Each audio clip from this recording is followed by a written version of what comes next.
Three men in expensive suits had Olivia Barnes pinned against the booth at DiNapoli's family restaurant, and nobody was doing anything about it.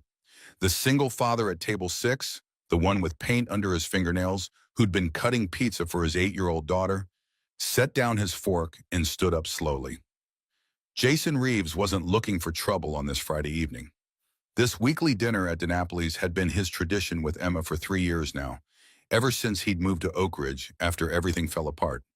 The red vinyl booths, the smell of fresh garlic bread, and the gentle chatter of families created a cocoon of normalcy that both of them desperately needed. Emma was focused on her coloring book, her small tongue poking out in concentration as she carefully filled in a seahorse. Her dark hair was pulled back in a slightly messy ponytail that Jason had done his best with that morning. Some things you never quite master as a single dad, no matter how hard you try. "Daddy, is the pizza too hot?" Emma asked, looking up from her drawing. Her brown eyes, so much like her mother's, studied him with that perceptive gaze that sometimes caught him off guard. "No, sweetheart, just right." Jason smiled, returning to the careful task of cutting her pepperoni pizza into perfect triangles. His hands were rough and calloused, a plumber's hands that fixed pipes and unclogged drains by day, but still managed to be gentle enough to braid hair and bandage scraped knees. He'd positioned them at table 6 deliberately, back to the wall, clear view of both entrances. Old habits from his previous life. Emma thought it was just another of Daddy's quirks, like how he always checked the locks twice before bed, or how he could hear the slightest unusual sound in the middle of the night. "Remember what I taught you about sitting in restaurants?" Jason asked, glancing around the Friday night crowd. Emma nodded seriously. "Always know where the exits are, and watch people's hands, not their faces." She recited it like a schoolroom lesson, then immediately returned to her coloring. To her, these little safety lessons were just games they played, not the survival tactics that had kept her father alive in places most Americans couldn't find on a map.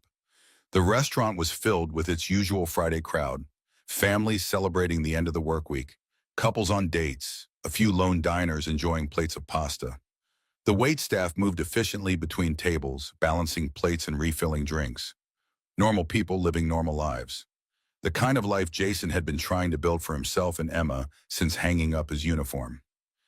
"Daddy, do you think Mom would like my seahorse?" Emma asked suddenly, holding up her coloring book. The question caught Jason off guard, as mentions of Laura often did. 3 years hadn't made her absence any easier to navigate. "She'd love it, kiddo. Blue was her favorite color." He reached across to squeeze her small hand. "And she always said you were her little artist." Emma beamed, returning to her coloring with renewed purpose. These moments when Laura's memory brought joy rather than pain were becoming more frequent, a healing that happened one small moment at a time. The bell above the door chimed, drawing Jason's attention.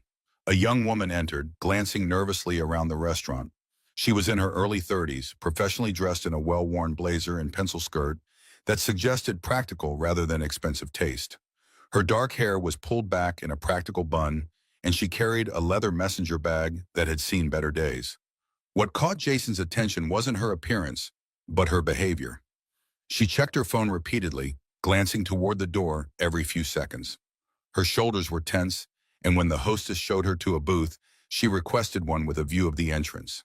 The woman ordered coffee but didn't touch it, instead scanning the restaurant with the kind of hyper-awareness Jason recognized all too well. Someone expecting trouble, someone who knew they were being watched. "Daddy, why does that lady look scared?" Emma whispered, her crayon pausing over the seahorse's tail.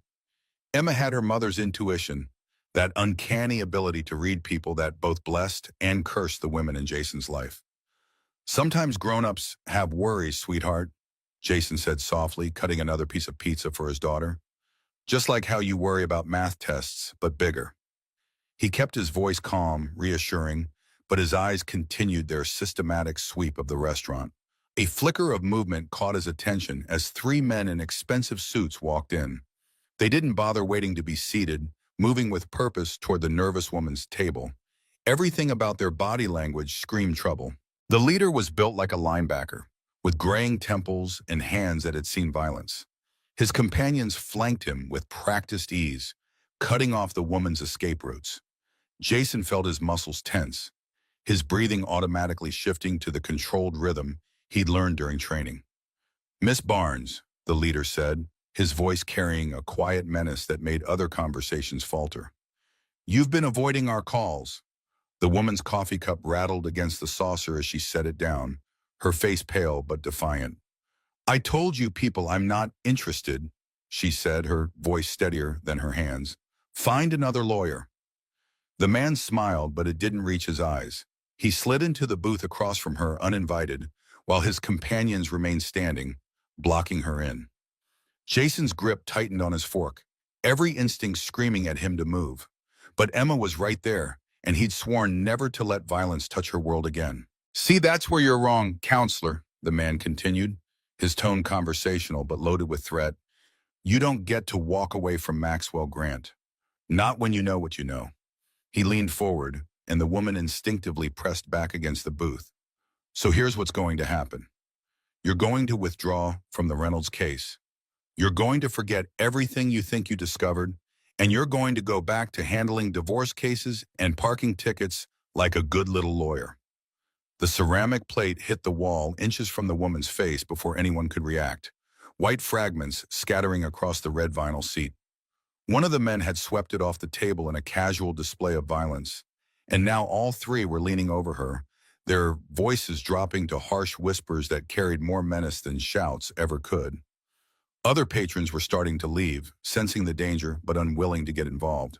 The waitress had disappeared behind the counter, probably calling the police, but Jason knew they wouldn't arrive in time.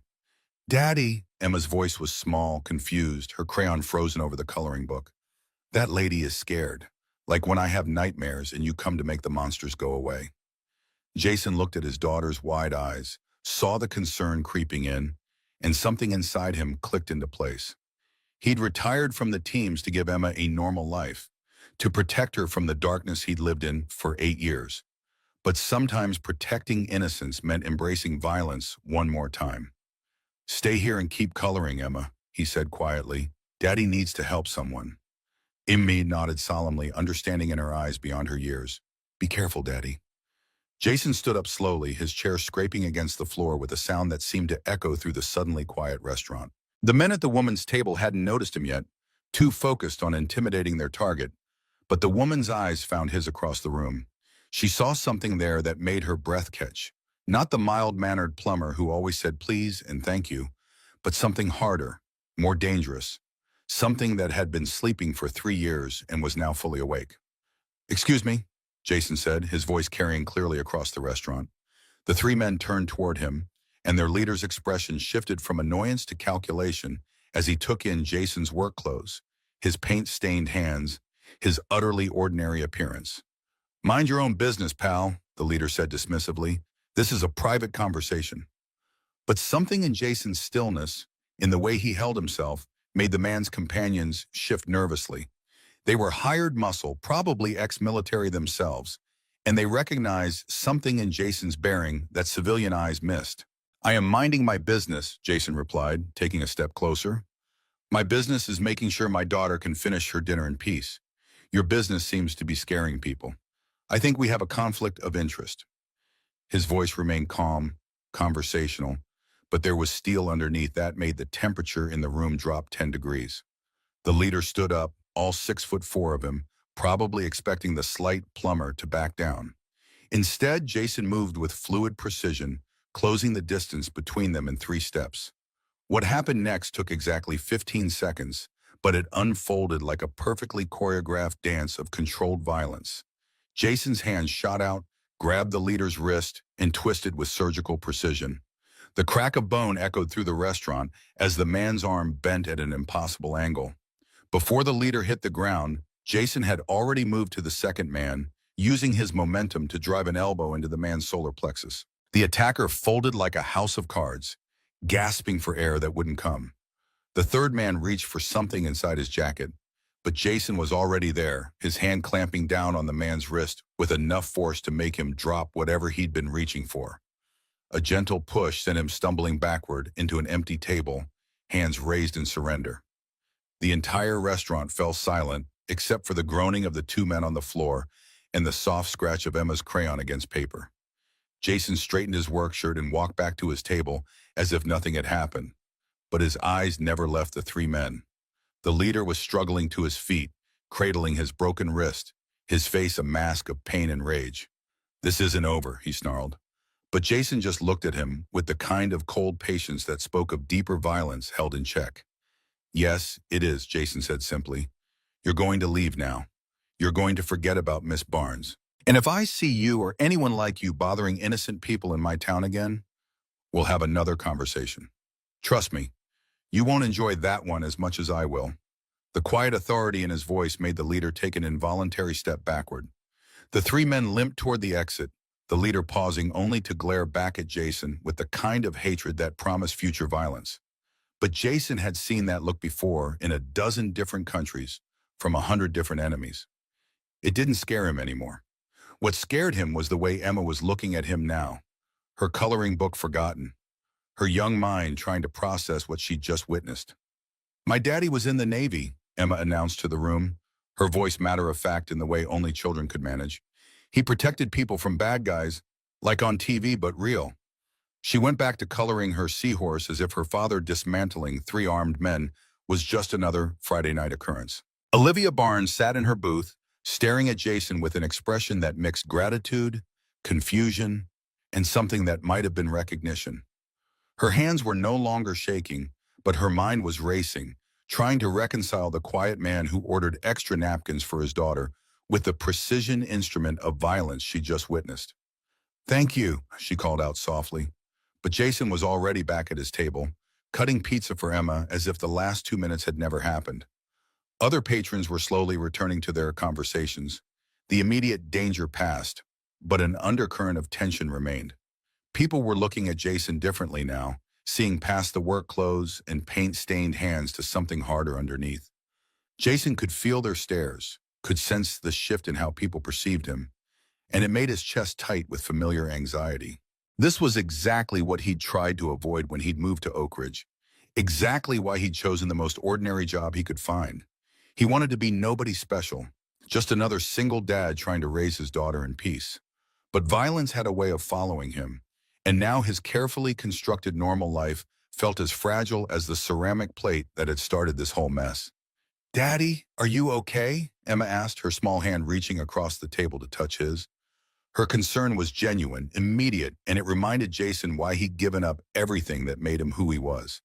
This little girl with her mother's eyes and her endless capacity for love was worth any sacrifice, any loss of identity. "I'm fine, sweetheart," he said, forcing a smile that didn't quite reach his eyes, just making sure everyone could enjoy their dinner. But as he looked around the restaurant, seeing the mixture of fear and fascination in people's faces, Jason knew that his quiet life in Oak Ridge had just become infinitely more complicated. Olivia Barnes was still sitting in her booth, her untouched coffee now cold, her phone buzzing with what were probably more threats from whoever had sent those men. She kept looking at Jason as if trying to solve a puzzle that didn't quite fit together. The police arrived 20 minutes later, but the three men were long gone, and the restaurant security cameras had mysteriously malfunctioned during the crucial 15 seconds. Jason gave a statement that was technically true but revealed nothing about his background, describing himself as a concerned citizen who'd intervened when he saw someone being threatened. The officers were skeptical, but had no choice but to accept his version of events, especially when every witness corroborated his story. As the police wrapped up their investigation, Olivia approached Jason's table. Emma had finished her seahorse and moved on to a dolphin, her artistic focus unbroken by the evening's excitement. Jason tensed as Olivia drew near, every instinct telling him to keep his distance, to maintain the walls he'd built around his new life. "I want to thank you properly," Olivia said, her voice low enough that Emma wouldn't overhear. "What you did tonight, those men weren't just making idle threats. They're connected to some very dangerous people, and what you just did probably saved my life." She paused, studying his face. "But I'm guessing you already knew that." Jason met her gaze steadily, seeing intelligence there, and determination that reminded him of another strong woman from his past. "I saw someone in trouble," he said simply. "I couldn't just sit there." But something in Olivia's expression made him uneasy, as if she was seeing more than he wanted to reveal. You moved like military, Olivia continued, ignoring his attempt to deflect. Not just any military, special forces, probably Navy, given what your daughter said. She leaned closer, her voice dropping to a whisper. I've represented enough veterans to recognize the signs. The question is, what's a former Navy SEAL doing working as a plumber in Oak Ridge, Iowa? Jason's blood ran cold. This woman was dangerous in a completely different way than the men he'd just faced.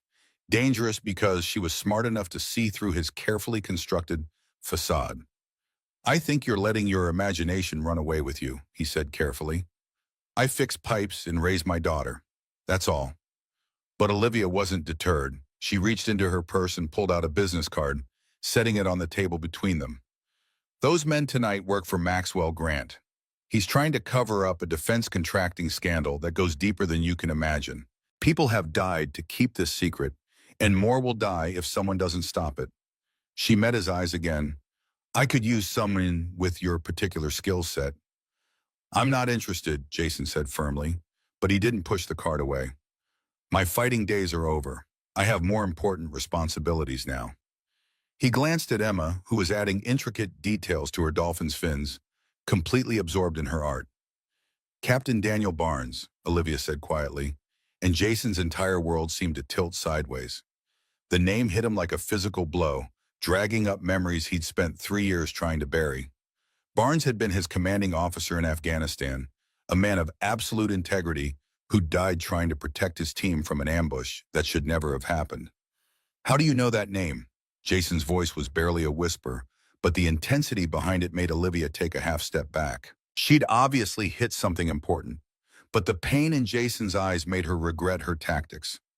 Because Captain Barnes was my father, Olivia said softly. And according to his final mission report, he died saving the life of Petty Officer Jason Reeves and his entire team. He died because someone sold faulty equipment to the military. The same someone I've been investigating for the past 6 months. The coloring book slipped from Emma's fingers as she looked up at the two adults, sensing the shift in emotional temperature. Jason felt like the walls of the restaurant were closing in, the careful barriers he'd built around his new life crumbling with each word Olivia spoke. Captain Barnes had been more than his commanding officer. He'd been a mentor, a father figure, the man who'd taught him that true strength came from protecting others, not destroying enemies. Daddy? Emma's voice was small, concerned, and it snapped Jason back to the present. Whatever ghost Olivia had awakened would have to wait. His daughter needed him here now, in this moment, not lost in the shadows of his past. We should go, Jason said, standing abruptly and reaching for his wallet. But Olivia's hand caught his wrist, and the contact sent an electric shock through both of them. Her grip was firm, desperate, and when he looked into her eyes, he saw the same determination that had driven her father to make the ultimate sacrifice. Please, she whispered. I know this is a lot to process, but I need your help. My father died believing he was protecting something important, and I've spent 6 months trying to figure out what that was. The Reynolds case, the one those men want me to drop, it's connected to his death. Maxwell Grant supplied the defective body armor that failed my father's unit. If I can prove it, I can finally give him justice. Jason closed his eyes, feeling the weight of old promises and new responsibilities crushing down on him. He'd sworn to Captain Barnes that he'd use his skills to protect the innocent, but he'd also sworn to Emma that he'd never leave her the way her mother had. The two promises felt incompatible, pulling him in directions that threatened to tear him apart. I can't, he said finally, his voice heavy with regret. I have Emma to think about. I won't risk leaving her alone. But even as he said the words, he could feel his resolve weakening. Captain Barnes had died for him, had taken a bullet meant for Jason's chest, and that debt had been eating at him for 3 years. Olivia seemed to understand his internal struggle. She looked at Emma, who was watching them with the kind of adult perception that some children develop too early, and her expression softened. What if there was a way to keep her safe while you help me? I have resources, protection, ways to make sure nothing happens to your daughter. No, Jason said firmly. But his hand unconsciously moved to the spot where Captain Barnes's dog tags hung beneath his shirt. He'd worn them every day since the funeral, a reminder of the man who'd saved his life, and the promise he'd made over a flag-draped coffin. I won't put her at risk. Not for anything. Emma slipped out of her side of the booth and moved to stand beside her father, her small hand finding his. Daddy, is the scared lady Captain Barnes's daughter? She asked, her 8-year-old mind cutting straight to the heart of the matter. The Captain Barnes you tell me stories about? Jason knelt down to Emma's level, his hands settling on her small shoulders. Yes, sweetheart, but those are just stories. This is real life, and real life is more complicated. He could see the wheels turning in her head, could see her mother's intelligence shining through those dark eyes. But you always say Captain Barnes was a hero, Emma continued, her voice serious beyond her years. And heroes help people, right? Even when it's scary. She looked at Olivia with the kind of direct assessment that only children could manage. Are you trying to be a hero like your daddy? Olivia's breath caught, and for a moment her composed exterior cracked, revealing the grief and determination underneath. I'm trying, she said honestly, but I can't do it alone. And your daddy is the only person who can help me finish what my father started. Jason felt the familiar weight of command decisions, the crushing responsibility of choices that would ripple through multiple lives. Every instinct told him to grab Emma and run, to disappear into the American heartland, where neither Olivia Barnes nor Maxwell Grant could find them. But Captain Barnes's voice echoed in his memory, reminding him that some fights were worth the risk, that protecting the innocent sometimes meant standing in harm's way. If I help you, Jason said slowly, and I'm not saying I will, what exactly are we talking about? What would you need me to do? He held up a hand to stop her from speaking. And don't lie to me or sugarcoat it. If you want my help, you tell me everything, the whole truth, no matter how ugly it gets. Olivia glanced at Emma, uncertain about how much to reveal in front of a child. But Jason shook his head. She stays with me. Whatever you have to say, she'll hear eventually anyway. At least this way I can explain it to her properly.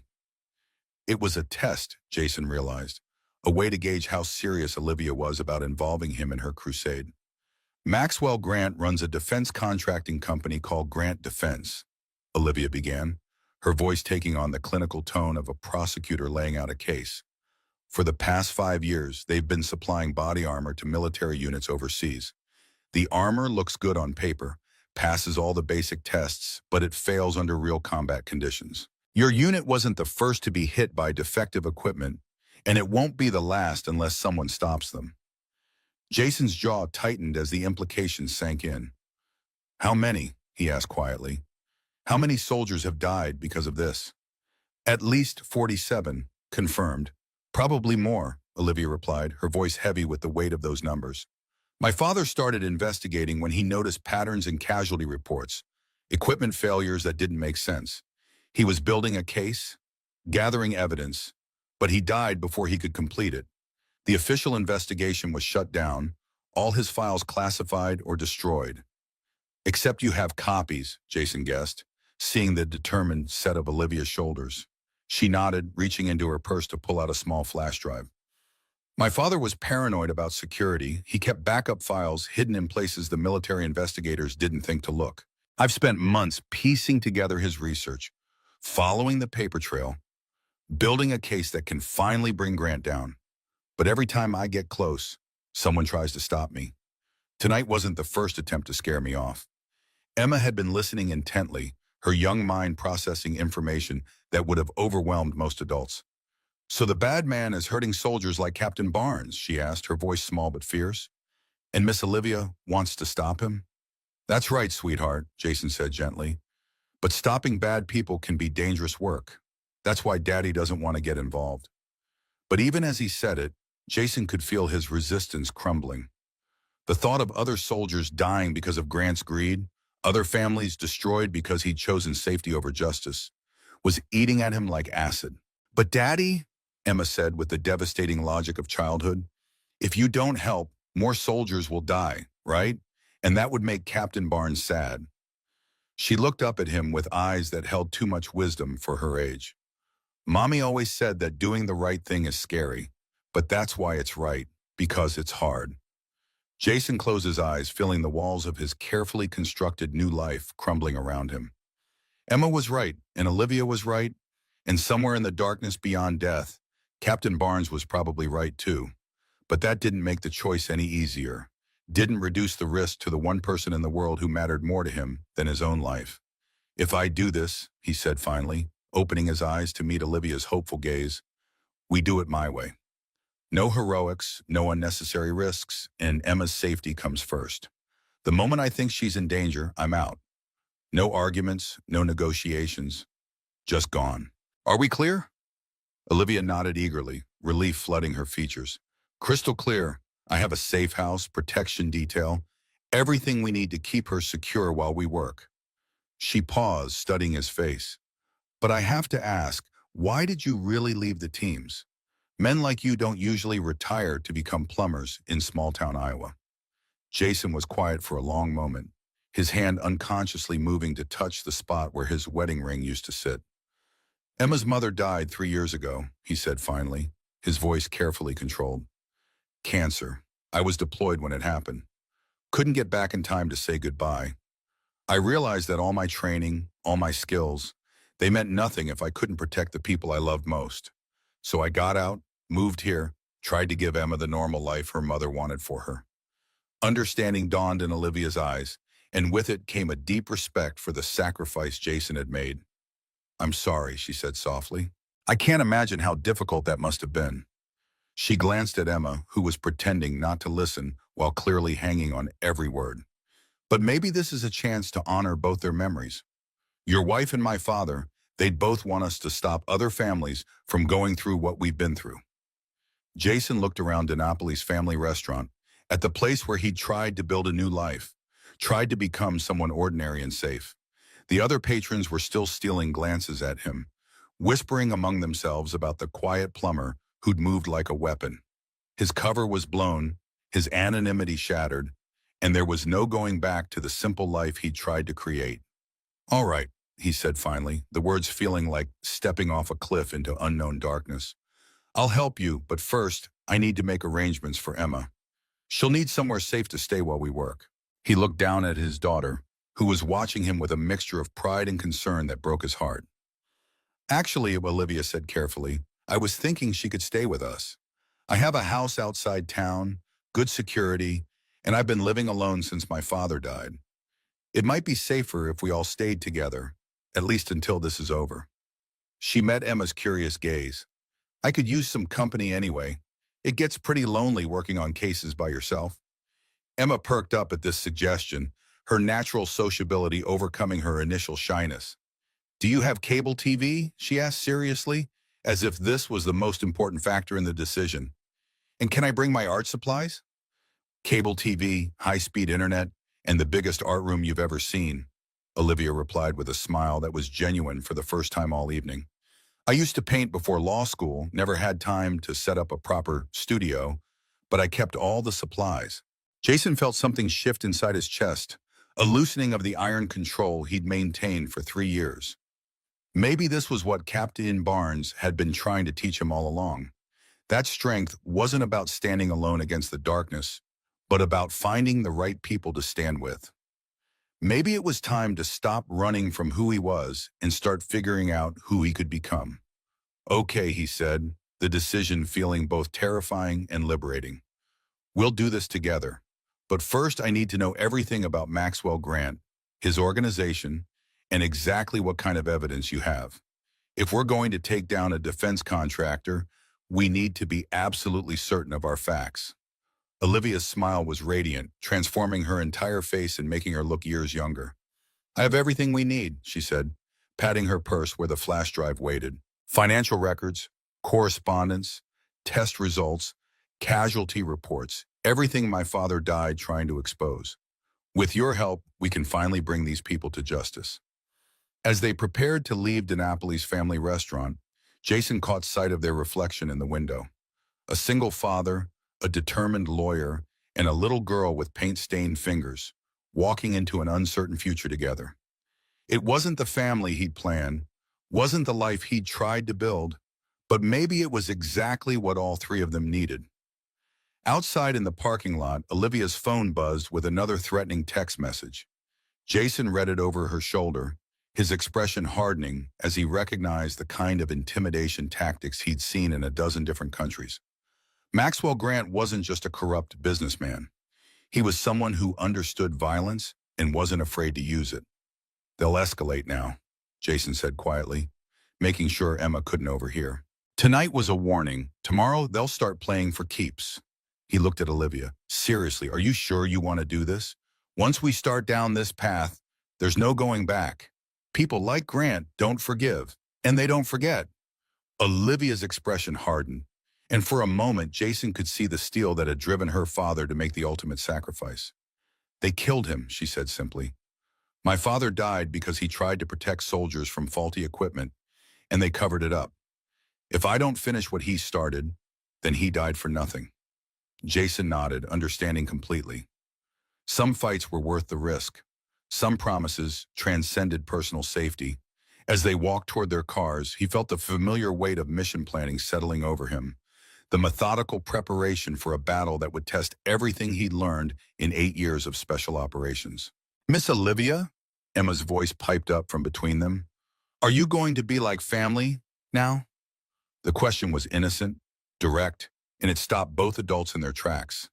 Jason realized that his daughter, in her simple way, had cut straight to the heart of what they were really doing. They weren't just pursuing justice for Captain Barnes. They were creating something new, something that might fill the holes that loss had carved in all their lives. I'd like that very much, Olivia said softly, kneeling down to Emma's level. I never had a little sister before. It might be fun. Emma's face lit up with the kind of pure joy that only children could manage, and Jason felt something that had been frozen inside him for 3 years begin to thaw. As they drove through the quiet streets of Oak Ridge toward Olivia's house, Jason caught himself thinking about the future for the first time since his wife's death. Not just survival, not just getting through each day, but actually building something worth protecting. Captain Barnes had saved his life in Afghanistan, but maybe Olivia Barnes was going to save something even more important. Maybe she was going to help him remember how to live. The safe house turned out to be a converted farmhouse 10 miles outside town, surrounded by enough open ground to spot trouble coming from any direction. Jason approved of the security measures Olivia had implemented, the discreet cameras and motion sensors that would alert them to any approach. She'd obviously learned from her father's military background, understanding that preparation was the difference between success and disaster. Inside, the house was warm and welcoming, filled with the kind of comfortable furniture that invited people to relax and stay a while. Emma immediately claimed the art room Olivia had mentioned, her eyes wide with delight at the easels and canvases and tubes of paint arranged on shelves like a rainbow of possibilities. This is even better than our art class at school, Emma exclaimed, running her fingers over the different brushes lined up neatly in mason jars. Can I really use any of this? Absolutely, Olivia replied with a genuine smile. They've just been sitting here gathering dust. Art supplies should be used, not stored. Jason watched the interaction from the doorway, taking in the unexpected gentleness in Olivia's manner with Emma. It was a side of her he hadn't expected. The tough lawyer who'd confronted dangerous men, without flinching, now patiently showing his daughter how to set up an easel. While Emma settled in with her art supplies, Jason and Olivia retreated to a small study off the main living room. The walls were lined with law books and military histories, an unexpected combination that suddenly made perfect sense. The desk was organized meticulously, with files stacked in precise order. Coffee, Olivia offered, gesturing to a small coffee maker in the corner. I have a feeling we'll be needing it. Thanks, Jason nodded, still assessing the room with the careful eye of someone trained to notice details. A framed photograph on the desk caught his attention, a younger Olivia in graduation robes, standing beside a tall man in dress blues, his captain's bars gleaming in the sunlight. The resemblance between father and daughter was striking. Same determined jaw, same penetrating gaze. That was my law school graduation, Olivia said, following his gaze. The last time I saw him before. Her voice trailed off, the wound still raw despite the years. Jason picked up the photo, studying the face of the man who'd saved his life. He was proud of you. I could see it every time he mentioned you. He talked about me? Olivia looked up, surprise evident in her expression. All the time, Jason confirmed with a small smile. Said his daughter was going to change the world someday. Make it better. Fairer. He set the photo down carefully. He was right. Olivia busied herself with the coffee, using the moment to collect herself. When she turned back, her professional demeanor had returned, though her eyes still held the emotion of moments before. "We should talk about what we're up against," she said, setting a steaming mug in front of Jason. "Maxwell Grant isn't just any defense contractor. He's politically connected, wealthy beyond imagination, and absolutely ruthless." She pulled out her laptop and opened it on the desk between them. Grant Defense Technologies, founded 15 years ago, started small with basic equipment contracts, then expanded rapidly after winning several major Pentagon deals. She pulled up a photo of Maxwell Grant, a man in his late 50s with silver hair and the kind of confidence that came from never being told no. He lives in a $30 million mansion outside D.C., has 3 ex-wives, donates heavily to both political parties, and sits on the boards of a dozen influential think tanks. Olivia clicked through several images. Grant shaking hands with senators, standing on yachts, speaking at galas. Jason studied the man's face, noting the cold calculation behind the practiced smile. Military background?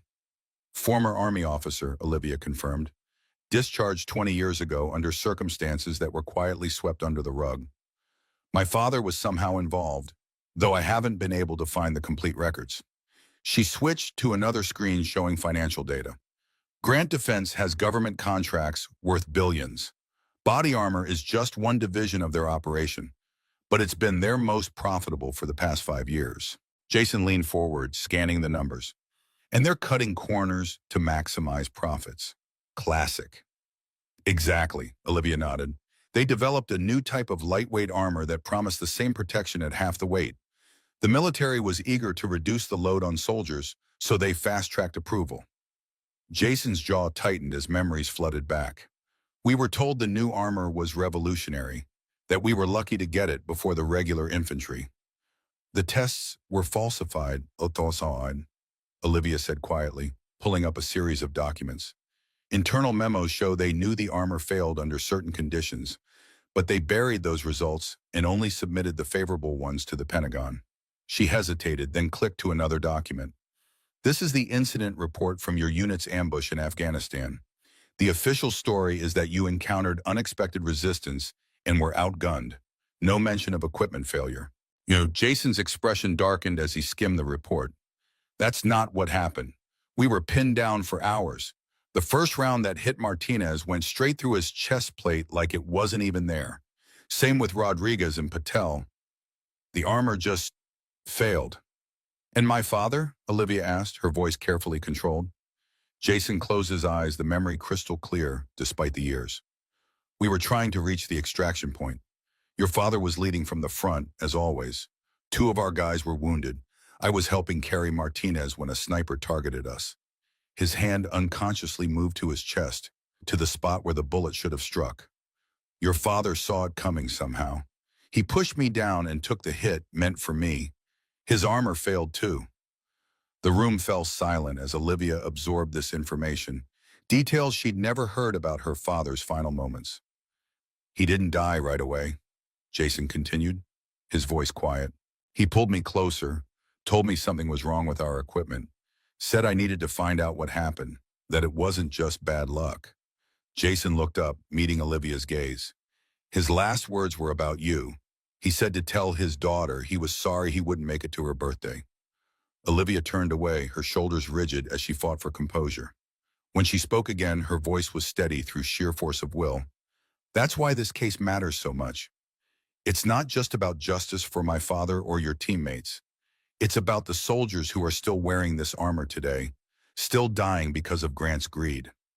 Jason nodded, understanding completely. This wasn't just a personal vendetta.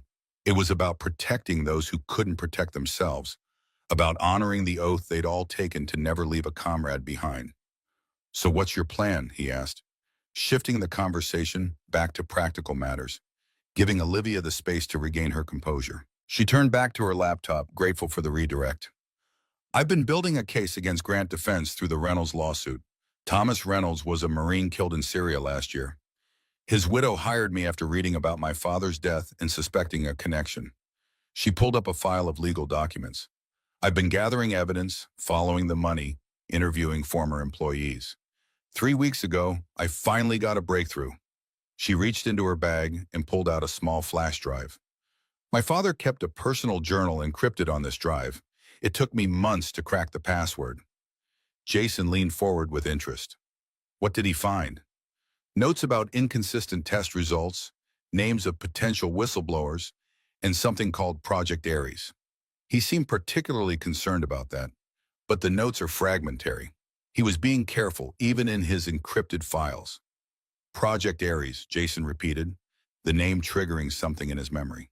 I've heard that before. One of Grant's men mentioned it tonight at the restaurant. Olivia's eyes widened. You're sure? Positive. When the leader was threatening you, he said something like, especially with Ares at stake. Jason's expression grew concerned. If they're worried enough to send men after you in public, you must be getting close to something important. Olivia was about to respond when her phone buzzed with an incoming text. Her face paled as she read it. What is it? Jason asked, instantly alert. She turned the phone so he could see the screen. The message contained only 3 words in a photo. Back off, Barnes. The image showed Olivia and Jason at DiNapoli's earlier that evening, speaking at her booth after the confrontation. They're watching us, Jason said grimly, and they know we're working together now. He took the phone, examining the photo carefully. This was taken from inside the restaurant, from the bar area. There was another man there, not part of the initial group. Olivia took back her phone, scrolling through recent messages. This isn't the first threat. They've been escalating over the past week ever since I filed discovery motions in the Reynolds case. Jason moved to the window, scanning the darkened landscape around the farmhouse. Your security is good, but not good enough if Grant gets serious.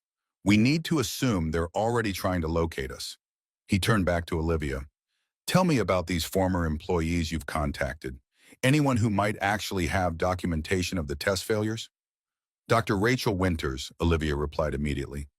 She was a materials scientist at Grant Defense until 6 months ago, left suddenly without explanation. She's been dodging my calls, but last week she finally agreed to meet me tomorrow. Said she had documentation that would blow the whole thing open. Jason nodded, already formulating a plan. That's our next move then. But first, he paused as a memory surfaced, something important he needed to check. He moved to the doorway, calling down the hall. Emma, can you come here for a minute, sweetheart? Emma appeared moments later, her fingers smudged with blue paint. Yes, Daddy? Jason knelt down to her level. Remember when I taught you about cars? About looking for anything that doesn't belong? Emma nodded seriously. Like the time you found that tracker under Mrs. Peterson's car when you were fixing her pipes. Jason smiled at the memory. Exactly. I need to check something on Olivia's car. Want to help? Emma's face lit up at being included in grown-up work. Can I use the flashlight? Absolutely. The 3 of them headed outside to where Olivia's sedan was parked. Jason methodically examined the vehicle, starting with the wheel wells and working his way underneath with Emma holding the flashlight. Olivia watched with growing concern as he carefully traced every line and connection. There, Jason said finally, pointing to a small, black device magnetically attached to the undercarriage. That's not part of your car. Is that how they knew where I was going? Olivia asked, a chill running down her spine. Jason nodded, carefully removing the device. Military grade, not something you buy at a spy shop. He examined it closely before slipping it into his pocket. We'll dispose of it properly later. For now, let's get back inside. Once they were back in the study, Emma returned to her art room, and Jason's expression turned serious. They're tracking you professionally. This isn't just intimidation anymore. They want to know your movements, your contacts. Olivia sank into a chair, the full implications hitting her. So they know where we are right now. Possibly, Jason conceded. Though your security measures are good enough that they'd need more than just the tracker's location to plan an effective assault. But we should assume this location is compromised and plan accordingly. He began pacing the room, the tactical part of his brain fully engaged now. We need to reach Dr. Winters before they realize we found the tracker. We'll leave at dawn, but not in your car. I'll have a friend bring us a clean vehicle. You have friends who can provide untraceable cars on short notice? Olivia asked, raising an eyebrow. Jason gave a small, humorless smile. You'd be surprised what skills transfer from military to civilian life. He paused, studying her. You should get some rest. Tomorrow will be a long day. Olivia didn't move, instead watching Jason with a thoughtful expression. Why did you really get out, Jason? You were career military, on track for advancement. Something doesn't add up. Jason was quiet for a long moment, debating how much to share. Finally, he sighed, sinking into the chair across from her. Laura, Emma's mother, was diagnosed while I was deployed. By the time they told me, it was already stage 4. I got emergency leave, but... He shook his head, the memory still painful. I missed saying goodbye by 6 hours. I'm so sorry, Olivia said softly. Emma was 5, Jason continued, his voice hollow. Too young to understand why Mommy was gone, why Daddy wasn't there when it happened. When I finally got home, she wouldn't even look at me for days. He stared down at his hands, calloused and strong, useless against the enemy that had taken his wife. I realized then that all my training, all the missions and medals, meant nothing if I couldn't be there for the people who needed me most. He looked up, meeting Olivia's gaze. So I got out. Moved us here where Laura grew up, learned a trade that would let me be home every night, and tried to give Emma the stability she deserved. And became a plumber, Olivia said, not as a question, but as a statement of understanding. Jason nodded. Turns out fixing things is fixing things. Whether it's a tactical situation or a leaky faucet, the stakes are just different. Until tonight, Olivia observed quietly. Until tonight, Jason agreed. He stood, ending the conversation. Get some sleep, counselor. We move at dawn. Olivia rose as well, but paused at the doorway. Sometimes we have to stop running from who we are to move forward, she said. I've been running from my father's death for years, trying to be the lawyer he wanted me to be while ignoring the truth he died for. Maybe we both need to stop running. Jason watched her walk away, her words echoing in his mind. She was right, of course.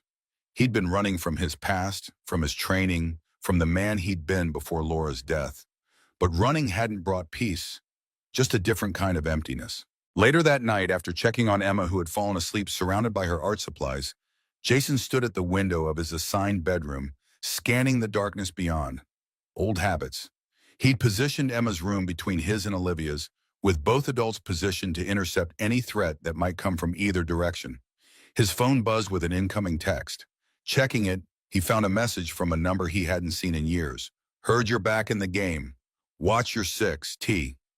Tom Davis, former teammate, former friend, the last person Jason expected to hear from after 3 years of silence. He considered responding, but decided against it. How had Tom even known? The SEAL community was tight, but not that tight. Someone was talking, which meant someone was watching. The sensation of being targeted again was both familiar and unwelcome. Jason checked his weapon, a 9mm he'd retrieved from a locked case in his truck, and placed it on the nightstand within easy reach. Tomorrow would bring answers, but also more questions. And danger. He thought of Emma sleeping peacefully down the hall, of the promise he'd made to Laura to keep their daughter safe. Was he breaking that promise by getting involved in Olivia's crusade? Or was he fulfilling a deeper promise? To live with honor, to protect the innocent, to finish what Captain Barnes had started. Jason didn't sleep much that night, his mind cycling through scenarios, contingencies, escape routes. By dawn, he had a plan, not a perfect one, but better than nothing. A soft knock at his door pulled him from his thoughts. He opened it to find Olivia, already dressed and alert despite the early hour. Your friend is here with the car, she said, and I just got a text from Dr. Winters. She wants to meet earlier than planned, says she's nervous, thinks she's being watched. She probably is, Jason replied grimly. Let's move. After ensuring Emma was still asleep and leaving detailed instructions with Olivia's security team, they drove away from the farmhouse in a nondescript sedan provided by Jason's mysterious contact. The morning sun was just beginning to crest the horizon, painting the countryside in hues of gold and amber.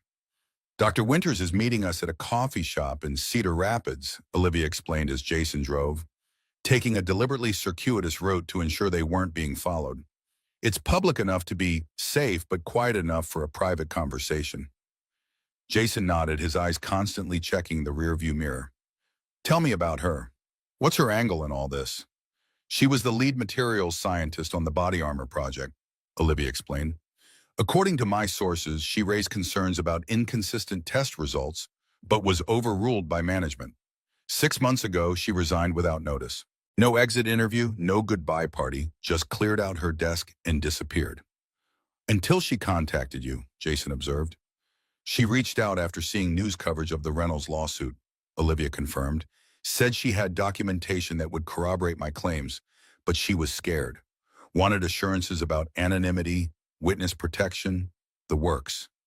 Jason's expression turned thoughtful. If she has what you think she has, she's right to be scared. Grant wouldn't hesitate to silence her permanently. The drive to Cedar Rapids took longer than usual with Jason's evasive routing, but they arrived at the coffee shop, a small, independent place called Brood Awakening, just before 8.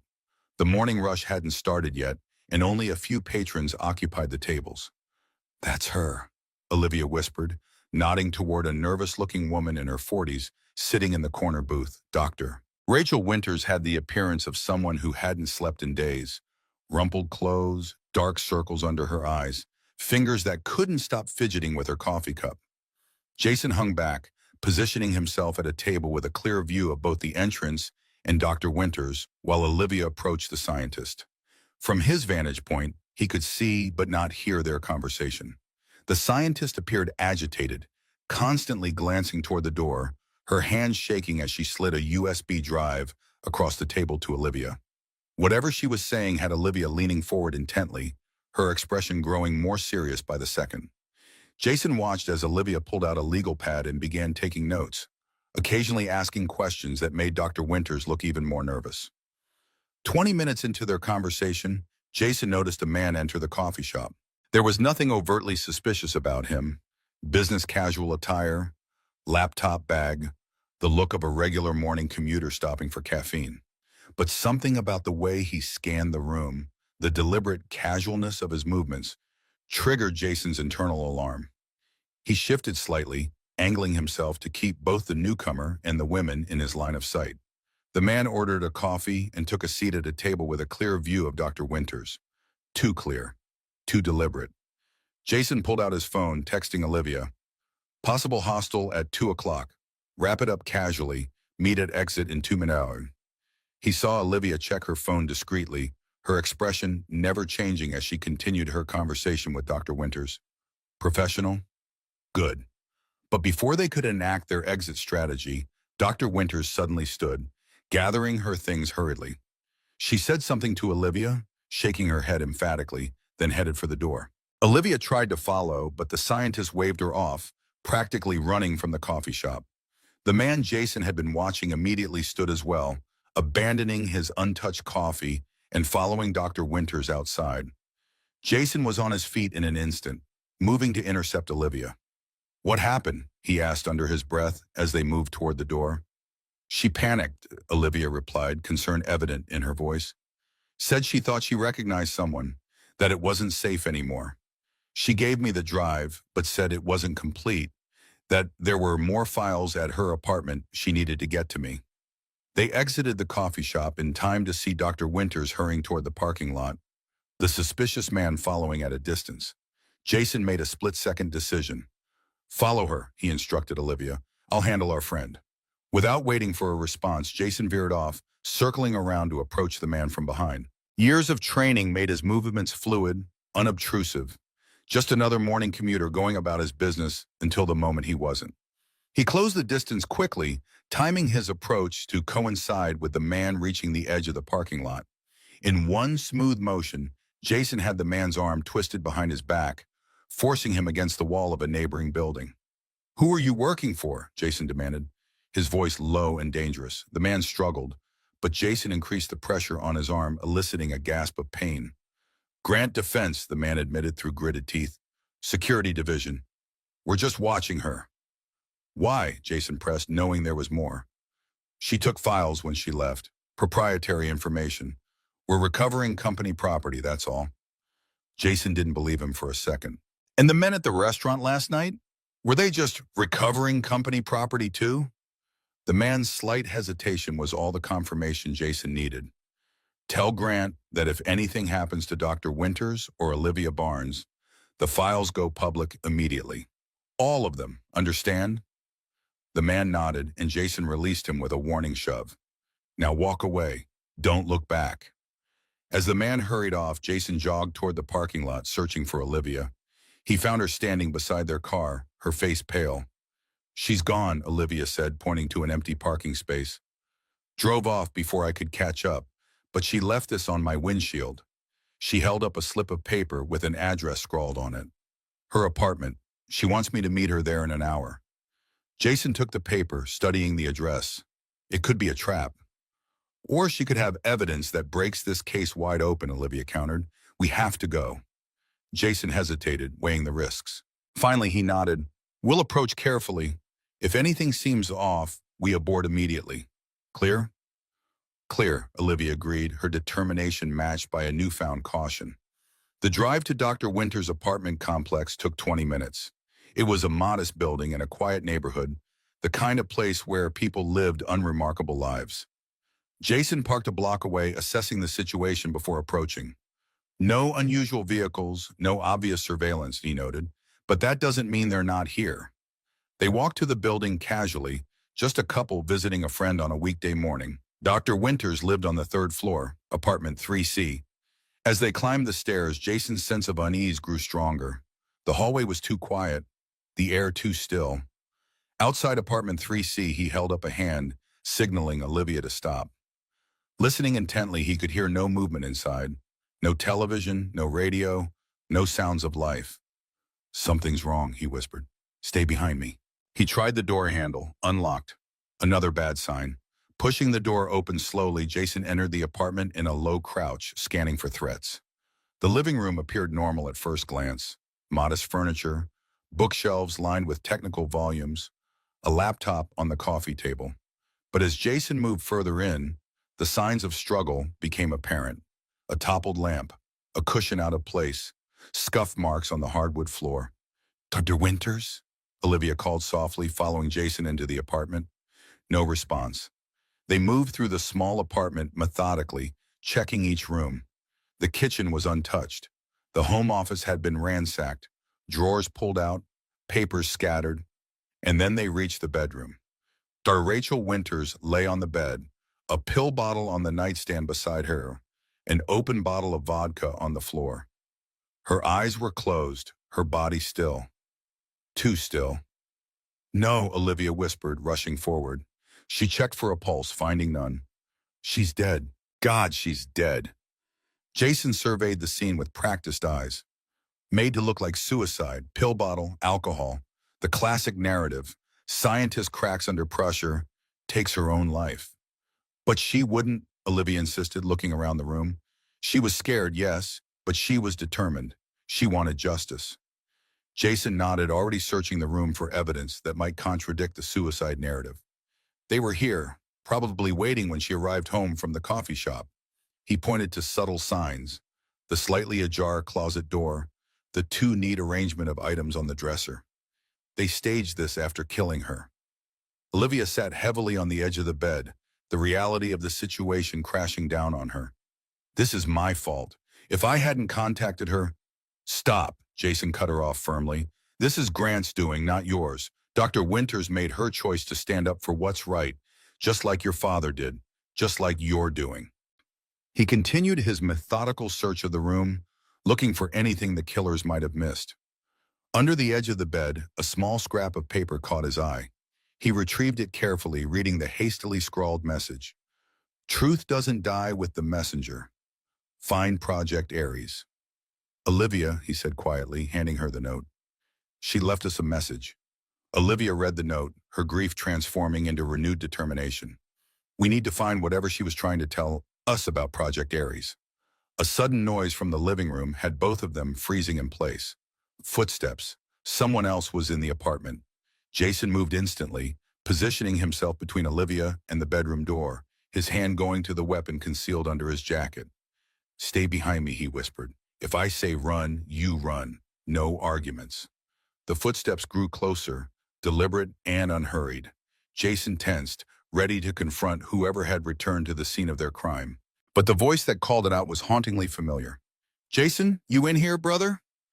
Tom Davis, the last person Jason expected, or wanted, to see in that moment.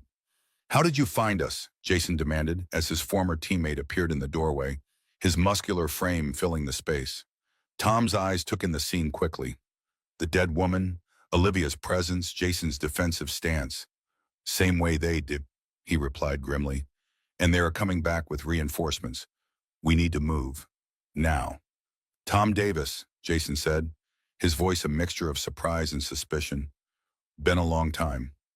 "Not long enough if we're meeting like this," Tom replied, his eyes darting to the body of Dr. Winters before returning to Jason. "We've got about 3 minutes before Grant's cleanup crew returns. Questions later. Movement now." Jason hesitated only a moment before making his decision. "Olivia, grab anything that looks important. Tom, what's our exit?"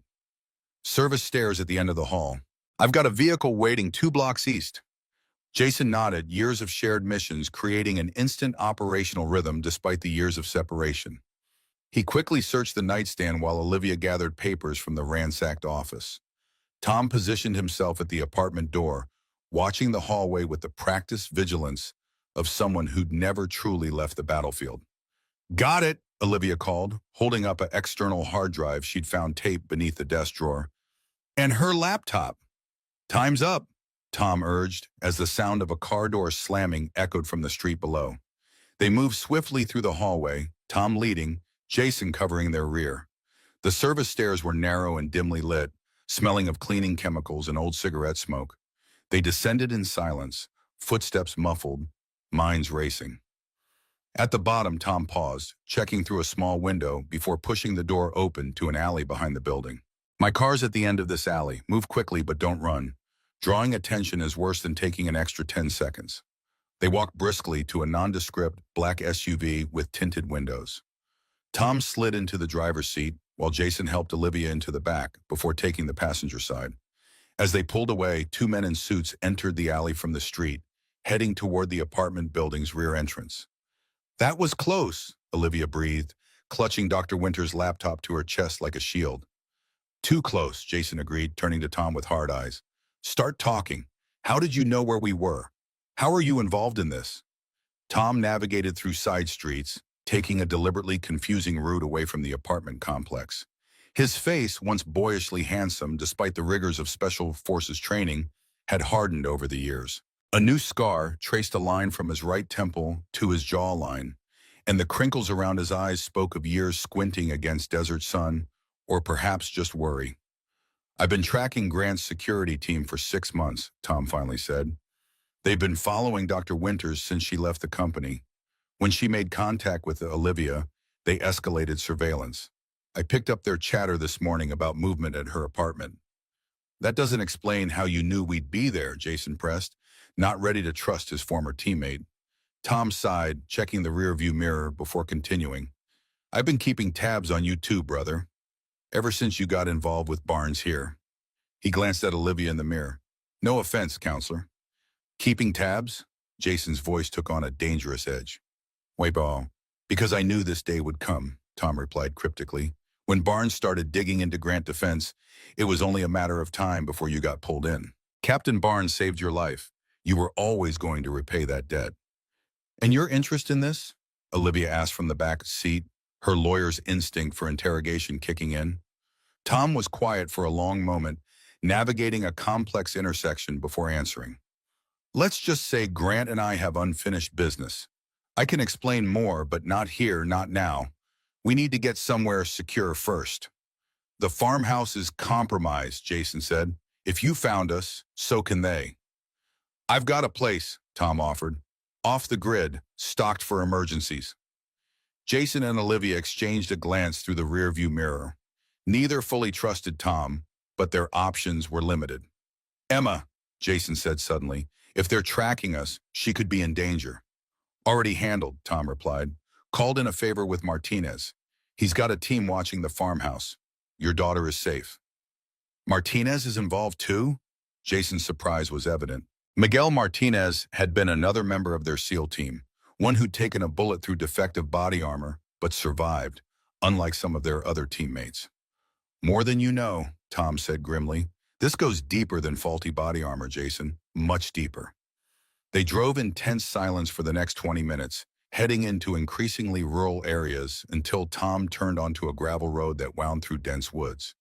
Eventually, they reached a small cabin nestled among the trees, nearly invisible from the road. Home sweet home, Tom announced, pulling up to the rustic structure, at least for the next few hours. Inside, the cabin was Spartan but functional. A main room with basic furniture, a small kitchen area, and two doors that presumably led to bedrooms. The walls were bare except for a map of the region pinned above a desk covered in papers and equipment. Sit, Tom instructed, gesturing to the worn couch while he checked the perimeter. Jason remained standing, positioning himself between Tom and Olivia, still not ready to lower his guard completely. When Tom returned, he went directly to a cabinet, pulling out 3 glasses and a bottle of whiskey. "You're going to want this for what comes next," he said, pouring generous measures and handing them around. "I don't want a drink, Tom. I want answers," Jason said flatly, "and you'll get them." Tom downed his whiskey in one swallow. "But first, let's see what the good doctor left behind." Olivia placed the laptop and external drive on the coffee table. The laptop's password protected. "Try Aries 0723, Tom suggested, refilling his glass.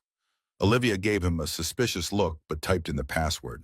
The screen unlocked immediately. "How did you know that?" "Because July 23rd was the date of the first major armor failure in Afghanistan," Tom explained. "And Aries is what this is all really about." Boss Jason watched as Olivia navigated through the laptop's files, eventually connecting the external drive. "There's a lot here," she murmured. "Test results, internal memos, video files." "Look for anything related to Project Aries," Jason suggested, recalling Dr. Winter's final message. Olivia nodded, searching through the folders until she found one labeled simply A. Inside were dozens of files with cryptic names, strings of numbers and letters that revealed nothing about their contents. "This could take hours to sort through," she said with frustration. "Start with the most recent," Tom suggested, looking over her shoulder. Dr. Winters was gathering this information for a reason. The smoking gun is likely what she collected last.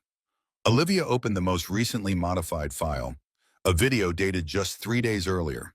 The screen showed a laboratory setting with Dr. Winters speaking directly to the camera. "If you're watching this, I'm probably dead," her recorded voice began. "My name is Dr. Rachel Winters, former lead materials scientist at Grant Defense Technologies. What I'm about to share will put target on my back, but the truth needs to come out." The three watched in silence as Dr. Winters methodically outlined how Grant Defense had knowingly supplied defective body armor to American troops. She presented test results showing catastrophic failures under specific conditions that soldiers routinely encountered in combat zones. But the armor defects were just the beginning, Dr. Winters continued, her voice growing more strained. Project Aries was never really about protection. It was about the opposite. She explained how the revolutionary material in the armor contained compounds that, when subjected to certain environmental factors, broke down into chemicals that could be absorbed through the skin. In small doses, these compounds enhance physical performance temporarily, increase strength, reduce pain sensitivity, heightened alertness. Soldiers reported feeling invincible during intense combat situations. Grant marketed this as a feature, not a bug, claiming their armor somehow activated under stress to improve soldier performance. Dr. Winter's expression grew grim, but the long-term effects are devastating. Organ failure, neurological damage, increased cancer rates. Grant knew this from the beginning. It wasn't an accident. It was a weapons development program disguised as protective equipment. Olivia gasped, her hand covering her mouth. They were experimenting on soldiers. Project Aries, Tom said quietly, named after the god of war. They were creating chemical weapons and using our own troops as test subjects. Jason's face had gone hard as stone. "How many?" he asked, the question hanging in the air like a guillotine blade. Winters answered as if she'd anticipated the question. Based on deployment records, approximately 3,200 service members received the contaminated armor. Of those, 47 have died from direct armor failure in combat. Another 189 have died from unexplained medical complications within 2 years of exposure. Hundreds more are suffering from symptoms that military doctors can't explain. She leaned closer to the camera. This isn't just corporate negligence. This is a crime against humanity, committed against the very people sworn to protect our country. Grant needs to be stopped. The evidence is all here. She gestured to the files around her. Everything you need to bring him down. The video ended abruptly, leaving the room in heavy silence. Jesus Christ, Jason finally said, his voice barely above a whisper. Now you understand why Grant is willing to kill to keep this quiet, Tom said, draining his second whiskey. It's not just about lawsuits or criminal charges. If this gets out, it's treason. Olivia was already digging through the other files, opening documents that corroborated Dr. Winter's claims. Internal emails discussing acceptable casualty rates, research papers documenting the chemical compounds, financial records showing payments to military officials who helped fast-track approval. This is monstrous, she said, her voice shaking with rage and disbelief. My father must have discovered this. That's why they killed him. Jason turned to Tom, his eyes narrowed with suspicion. You knew about this. That's why you've been tracking Grant. How long have you known, Tom? Tom met his gaze unflinchingly. I started putting the pieces together after Martinez got sick. Remember how he recovered from that shot to the chest faster than the doctors thought possible? 6 months later, he's having seizures, blackouts, liver failure. No explanation until I started connecting the dots. Why didn't you come forward? Jason demanded. With what proof? Against a man who has half of Washington in his pocket? Tom shook his head.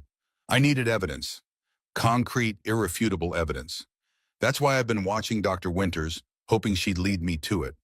He gestured to the laptop. And now she has.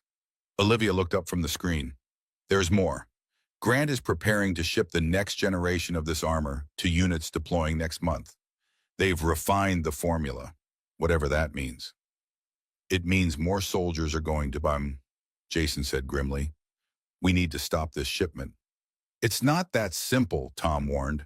Grant's facility is practically a fortress. Private security, former military, state-of-the-art surveillance. You can't just walk in and shut it down. No, Jason agreed, a plan already forming in his mind. But we can expose him. Get this evidence to people who can't be bought or threatened. Olivia nodded. I have contacts at the Justice Department who would take this seriously. And a journalist friend who would run with the story even if it cost him his career. It'll cost him more than his career if Grant finds out, Tom cautioned. Anyone we bring into this becomes a target. A sudden noise outside had all three freezing in place. Jason moved swiftly to the window, peering carefully through the blinds. Vehicle approaching, he reported, his voice dropping to a whisper. Black SUV, tinted windows.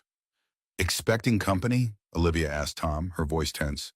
Tom shook his head, already moving to a cabinet where he retrieved 2 handguns, tossing one to Jason. Back door, now. They moved quickly, gathering the laptop and hard drive before slipping out the rear of the cabin. The woods behind the structure were dense, providing cover as they made their way to what appeared to be a small shed about 50 yards back. Inside, the shed's floor opened to reveal a hidden compartment containing emergency supplies and another set of car keys. Fallback vehicle is through those trees, Tom explained, pointing north. Old Jeep, not pretty but reliable. Take it and head west. There's a motel called the Oakwood Inn about 30 miles from here. Pay cash, use the name Stevens. I'll meet you there when I can. You're not coming with us? Jason asked, suspicious again. I'm going to lead them away, Tom replied. Give you time to get clear. They're after the evidence, not me specifically. I can buy you a few hours. Jason hesitated, years of ingrained caution warring with the memory of a man who'd once had his back in the world's most dangerous places. How do I know I can trust you, Tom? Tom's expression softened slightly. You don't. But Emma needs her dad to come home, and that's more likely to happen if I draw their attention away from you. He checked his weapon, his movements automatic from years of practice. Besides, Martinez would kill me if I let anything happen to you. A moment of understanding passed between the former teammates. Not quite trust, but a recognition of shared purpose. Go, Tom urged as the sound of car doors slamming echoed from the front of the cabin. Stay alive. Finish this. Jason nodded once, then guided Olivia deeper into the woods toward the promised escape vehicle. Behind them, they heard Tom moving in the opposite direction, deliberately making noise to draw attention away from their escape route. The Jeep was exactly where Tom had said it would be, an older model covered with a camouflage tarp, keys hidden in the wheel well. Within minutes, they were bouncing down a narrow logging road, putting distance between themselves and their pursuers. Do you think he'll be okay? Olivia asked, clutching the laptop bag containing their precious evidence. Tom can take care of himself, Jason replied, though uncertainty tinged his voice. Always could. They drove in tense silence for several miles, both processing the revelations from Dr. Winter's files. Finally, Olivia spoke, her voice quiet but determined. My father knew. That's why he pushed himself in front of that bullet for you. He knew the armor wouldn't stop it anyway, and he was already exposed to the chemicals. He was trying to save at least one person from this nightmare. Jason gripped the steering wheel tighter, memories of that day flooding back with painful clarity. Your father was the best man I ever served under. He deserved better than to die in the dust for a corrupt businessman's profits. Then let's make sure his sacrifice means something, Olivia said with renewed determination. Let's finish what he started. They reached the main highway without incident, blending into the light midday traffic. Jason drove exactly at the speed limit, careful not to draw attention as they made their way toward the Oakwood Inn. We need to check on Emma, he said as they drove. I don't care what Tom says about Martinez having people watching her. I need to know she's safe. Olivia nodded, understanding completely. We'll call from the motel, safer than using our cell phones on the road. The Oakwood Inn turned out to be a modest roadside motel, the kind that had seen better days but still maintained a certain charm. The kind of place that didn't ask too many questions when a couple paid cash for a room with no reservation. Once inside their room, Jason immediately went to the landline phone while Olivia set up the laptop on the small desk. Mary, it's Jason, he said when his call was answered. Mary Peterson was their elderly neighbor in Oak Ridge, a retired school teacher who often watched Emma when Jason had late plumbing jobs. Is everything okay there? Yes, I know some men stop by. No, they're colleagues from my Navy days. Is Emma doing all right? Can I speak with her? Olivia watched as Jason's tense expression softened at the sound of his daughter's voice. Hey, Princess. Yes, I'm with Miss Olivia. We're helping some people who need our special help. I know, I miss you too. Be good for Mrs. Peterson, okay? I love you more than all the stars in the sky. I'll be home soon, I promise.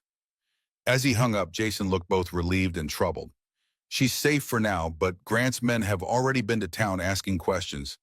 Mary said they were polite, claimed to be old Navy buddies looking to surprise me, but Emma didn't like them, said they felt wrong.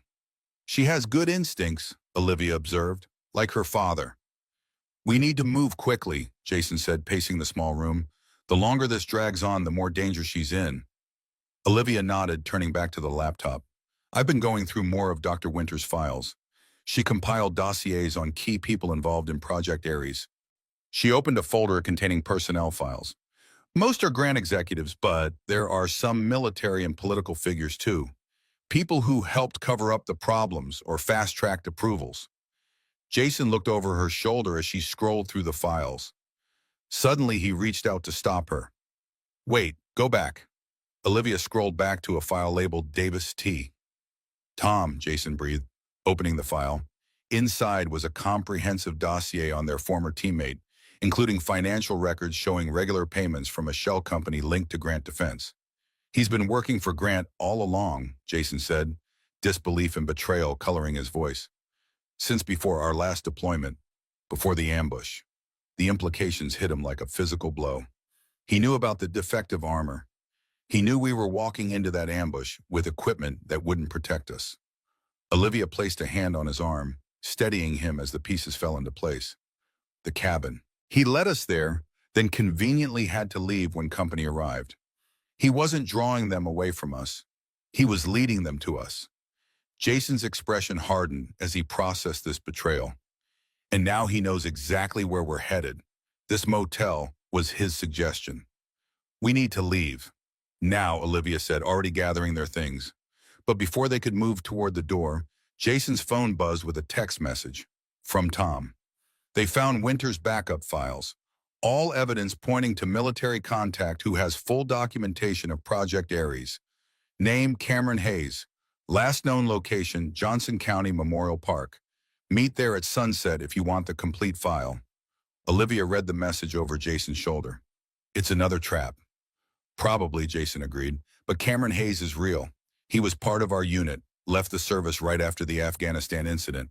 If he has evidence about Project Ares, it could be the final piece we need, Olivia finished his thought. But how can we trust this when we know Tom is working for Grant? Jason stared at the message, years of tactical training kicking in as he analyzed their options. We can't, but we also can't ignore it. Hayes might be in danger if he really does have evidence. So what do we do? Olivia asked. Before Jason could answer, a notification popped up on the laptop. An incoming email to Dr. Winter's account. Olivia clicked it open cautiously. It's from someone named Elena Winters, she said. Rachel's sister, asking if she's okay, saying she hasn't heard from her in days. Jason looked thoughtful. Reply. Tell her who we are and that her sister was helping us with an important case before she died. Ask if Rachel sent her anything for safekeeping recently. Olivia composed the message carefully, explaining enough to convey the seriousness of the situation without sharing details that might put Elena in danger. Within minutes, a reply came back. Rachel sent me a package last week with instructions to keep it sealed unless I didn't hear from her for 3 days. Inside was a letter explaining some of what she was involved in and a set of GPS coordinates with a note saying, "The real Ares files are here. I was going to call the police today." Attached to the email were the coordinates and a scan of Rachel's letter, which confirmed much of what they already knew, but added a crucial detail. The Hayes documentation is the key to everything. It proves Grant knew about the chemical effects from the beginning because they were the entire point of the project. Jason and Olivia exchanged a glance. The path forward suddenly clear. Tom wants us to meet this Hayes person at the Memorial Park, Jason said slowly. But the real evidence is at these coordinates. So we split up? Olivia suggested. Jason shook his head firmly. No, too dangerous. We make Tom think we're taking the bait, but we go for the real evidence instead. And Hayes, if he's real and really in danger?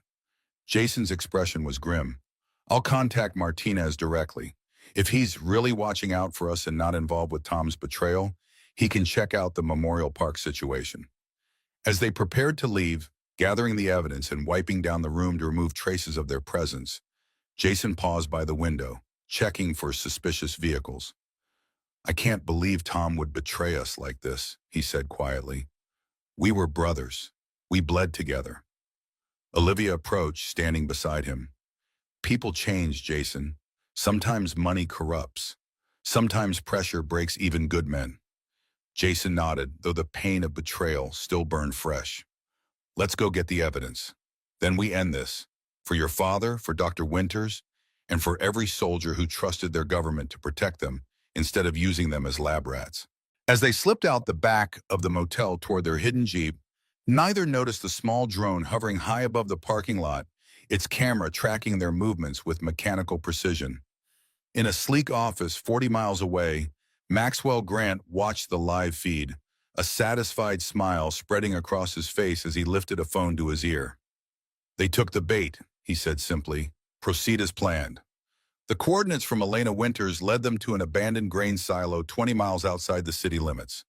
As they approached in the borrowed Jeep, Jason scanned the surroundings with a practiced eye of someone who'd spent years identifying potential ambush points. The structure stood isolated in a field of tall grass, its metal skin rusted from decades of prairie winds and rain. Stay in the vehicle until I clear it, Jason instructed, checking his weapon before exiting. We're in this together, Olivia countered, her voice firm. I'm not sitting in the car while you take all the risks. Jason recognized the determined set of her jaw, the same expression her father had worn when his mind was made up. Fine, but stay behind me and move exactly as I tell you. They approached the silo cautiously, using the tall grass for cover as they worked their way toward the structure. No vehicles were visible nearby, no signs of recent activity around the perimeter. The padlock on the door had been cut, replaced with a newer one that glinted in the afternoon sun. "Someone's been here recently," Jason observed, examining the lock without touching it. "Could be Dr. Winters. Could be someone else." "The email said she hid something here," Olivia reminded him. "She must have had a key." Jason nodded, pulling a small case from his pocket that contained lock-picking tools, another remnant of his former life that had proven useful in civilian circumstances more often than he'd expected. "Where did a plumber learn to pick locks?" Olivia asked as he worked on the padlock. Jason gave her a small smile. "Sometimes people lock themselves out of their bathrooms, cheaper than breaking down the door." The lock yielded with a soft click, and Jason eased the door open slowly, weapon ready. The interior was dim, shafts of light penetrating through small gaps in the metal walls. Dust particles danced in the beams of sunlight, but nothing else moved inside the cavernous space. "Clear," Jason announced after a methodical sweep of the interior. "But stay alert." The silo's interior had been partially converted into a makeshift storage space. Metal shelving lined one wall, holding various containers and equipment. A small desk sat in the center, incongruous in the industrial setting. "Look for anything that might contain documents or digital storage," Jason instructed as they began searching the space. Olivia moved to the desk, examining its surface before checking the drawers. Nothing here except some old invoices for farm equipment, dated 6 years ago. Jason was inspecting the shelving units when he noticed something unusual about the concrete floor near the center of the silo. "Olivia, look at this." A section of the floor appeared slightly different, newer concrete that didn't quite match the surrounding area. Jason knelt, running his fingers along the seam where the sections met. "There's something under here." Using a crowbar he found among the shelves, Jason pried at the edge of the concrete section. It lifted surprisingly easily, revealing a metal box embedded in the floor. The box was secured with a combination lock. "Any ideas for the combination?" Jason asked, examining the lock. Olivia thought for a moment. "Try 0723, the same numbers from her password." Jason dialed the combination, but the lock remained secured. "No good." "What about—" Olivia's voice trailed off as she had another thought. Her sister's email mentioned Hayes. "Try 4293, that's Hayes, on a phone keypad." Jason tried the new combination, and this time the lock opened with a satisfying click. Inside the box was a waterproof container holding a laptop, several flash drives, and a sealed envelope with "insurance" written across it in bold letters. "This is it," Olivia breathed, carefully lifting the items from their hiding place. Everything Dr. Winters wanted to protect. As they examined their find, a faint mechanical hum became audible from outside. Jason tensed, immediately recognizing the sound. "Drone," he said tersely. "We need to move. Now." They quickly repacked the evidence, securing it in Olivia's backpack as the humming grew louder. Jason peered through a crack in the silo wall, spotting the small aircraft hovering about 100 yards away, its camera clearly directed toward the silo. "They found us," he stated grimly, "which means ground forces won't be far behind." Olivia's face paled, but her voice remained steady. "What's our play?" "We can't take the jeep, too exposed. We'll have to move on foot through the fields until we can find another vehicle." Jason was already planning their escape route, calculating distances and cover options. "There's a farmhouse about 2 miles west. If we can reach it—" The sound of approaching vehicles cut him off. Through the gaps in the silo wall, they could see 3 black SUVs speeding toward them across the open field. "No time," Jason decided. "We make our stand here. This structure gives us cover and limited entry points. Better than being caught in the open." He quickly positioned Olivia behind the metal shelving units, providing her with both concealment and protection from incoming fire. "Stay down. If anything happens to me, there's a drainage pipe on the north side. It's your best escape route." "I'm not leaving you," she insisted, checking the small pistol he'd given her earlier. "Your job is to get that evidence out," Jason reminded her firmly. "Nothing else matters. Not me, not you, just exposing the truth. That's what your father would want." The vehicles had reached the silo now, surrounding it as men in tactical gear deployed around the perimeter. Jason counted at least 8 hostiles through the various gaps in the walls. Professional operators based on their movement patterns, likely ex-military, possibly former special forces like himself. "Jason Reeves," a voice called from outside. "We know you're in there. This doesn't have to get messy. Just send out the woman and the evidence, and we can talk this through." Jason recognized the voice immediately. Tom Davis. "Seems like we're already talking, Tom," he called back, positioning himself where he could watch both the main entrance and a smaller access door on the opposite side. "Why don't you come in and we'll discuss it face to face?" "Always the hard way with you, isn't it?" Tom replied, a note of genuine regret in his voice. "You know I can't do that. Grant wants the evidence and the lawyer. Give them up and you can walk away. Go back to your daughter. Live your life." "We both know that's not true," Jason countered, watching as the tactical team began to maneuver into breach positions. "Grant can't afford to leave witnesses." "You're making a mistake, brother," Tom warned. "You're outnumbered and outgunned. This isn't Afghanistan. There's no extraction team coming for you." Jason caught Olivia's eye across the space, silently communicating his plan with hand signals they'd practiced during the drive. She nodded her understanding, clutching the backpack containing their evidence. "Maybe not," Jason called back. "But I'm not the same man you knew in Afghanistan either." "I've got nothing to lose now, Tom. That makes me dangerous." "You've got Emma," Tom reminded him. "She needs her father to come home." The mention of his daughter sent a chill through Jason. "Is that a threat, Tom?" "It's a reality check," Tom replied. "Last chance, Jason. Send out Barnes and the evidence." Jason didn't respond. Instead, he silently counted down from 3 on his fingers, where Olivia could see. As he reached 1, he fired 2 quick shots through the gap in the wall near where Tom's voice had been coming from, then immediately rolled to a different position. The response was immediate and overwhelming. Gunfire erupted from multiple directions, bullets punching through the thin metal walls of the silo. Jason stayed low, moving from cover to cover as he returned fire strategically, not attempting to hit targets he couldn't see clearly, but keeping the attackers at bay and drawing their attention away from Olivia's position. In the chaos, Olivia moved as instructed, keeping to the shadows as she made her way toward the north side of the structure where the drainage pipe offered an escape route. The backpack with the evidence was clutched tightly to her chest, her expression set with determination, despite the fear evident in her eyes. Jason provided covering fire as she reached the access point, a rusted grate covering a wide drainage pipe that disappeared under the foundation. With a nod from Jason, Olivia removed the grate and prepared to enter the dark passage.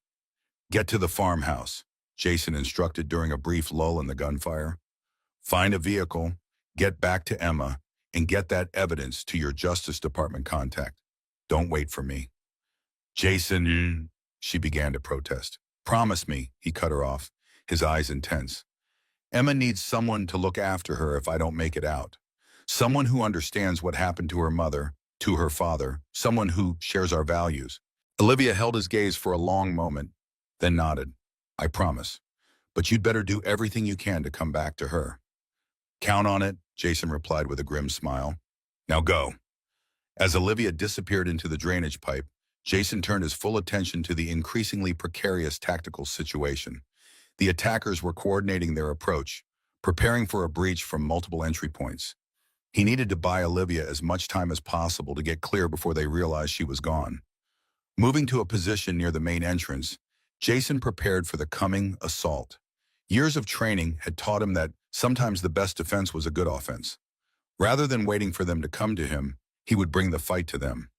Taking a deep breath, he burst through the door, firing with precision at the 2 nearest attackers while diving toward a stack of old equipment that provided cover. The sudden aggressive move caught them off guard, creating momentary confusion that Jason exploited to eliminate a third hostile. "He's out!" someone shouted. "East side!" Jason used the distraction to move again, circling behind a tractor to approach the SUVs from an unexpected angle. If he could reach one of the vehicles, he might be able to create an even bigger diversion, or potentially escape himself. As he maneuvered between positions, a familiar voice came from behind him. "Always we're better at offense than defense."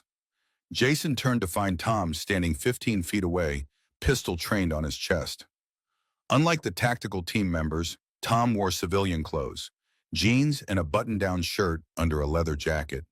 He looked remarkably calm, almost sad. "You betrayed us," Jason said flatly, his own weapon pointed at his former teammate. "You knew about the armor. You let our brothers die." Tom's expression remained impassive. "It's more complicated than that, Jason. 47 dead from direct armor failure, another 189 from complications. Seems pretty simple to me." Jason's finger rested lightly on the trigger, years of friendship warring with the evidence of betrayal. "Where's Barnes?" Tom asked, glancing around. "And the evidence?" "Gone," Jason replied with grim satisfaction. "You'll never find them in time." Tom sighed, seeming genuinely disappointed. "You know I can't let you leave, right? Grant wants this contained." "And what do you want, Tom?" Jason challenged. "Money? Power? Was that worth the lives of our teammates? Worth Captain Barnes?" For the first time, something like doubt flickered across Tom's face. No one was supposed to die that day. The armor was just supposed to collect data. The ambush wasn't part of the plan. "But you knew the armor was defective," Jason pressed. "You knew and you said nothing." Tom's gun hand wavered slightly. "I had orders, Jason, same as you always had, just from different people." "I never took orders to experiment on my own men," Jason countered, his voice hard with controlled rage. The standoff stretched between them, neither man willing to pull the trigger despite the clear tactical necessity. Years of shared combat, of saving each other's lives, created a bond that even betrayal couldn't completely sever. The moment was shattered by the arrival of another vehicle, a sleek black sedan that pulled up behind the SUVs. The rear door opened and Maxwell Grant himself stepped out, immaculately dressed in an expensive suit that seemed absurdly out of place in the dusty field. "Mr. Davis," Grant called, his voice carrying the easy authority of someone accustomed to being obeyed. "Status report." Tom didn't take his eyes off Jason. "Target acquired. Barnes and the evidence are unaccounted for." Grant approached, flanked by two security men, his expression one of mild annoyance rather than alarm. "Mr. Reeves," he acknowledged with a slight nod, "this is all very dramatic and unnecessary. Where is Ms. Barnes?" "Safe from you," Jason replied coldly, along with everything Dr. Winters collected about Project Ares. If Grant was concerned, he didn't show it. Instead, he straightened his cuffs in a casual gesture that seemed incongruously civilized amid the violence. "You misunderstand the situation. Project Ares is a classified military initiative with national security implications.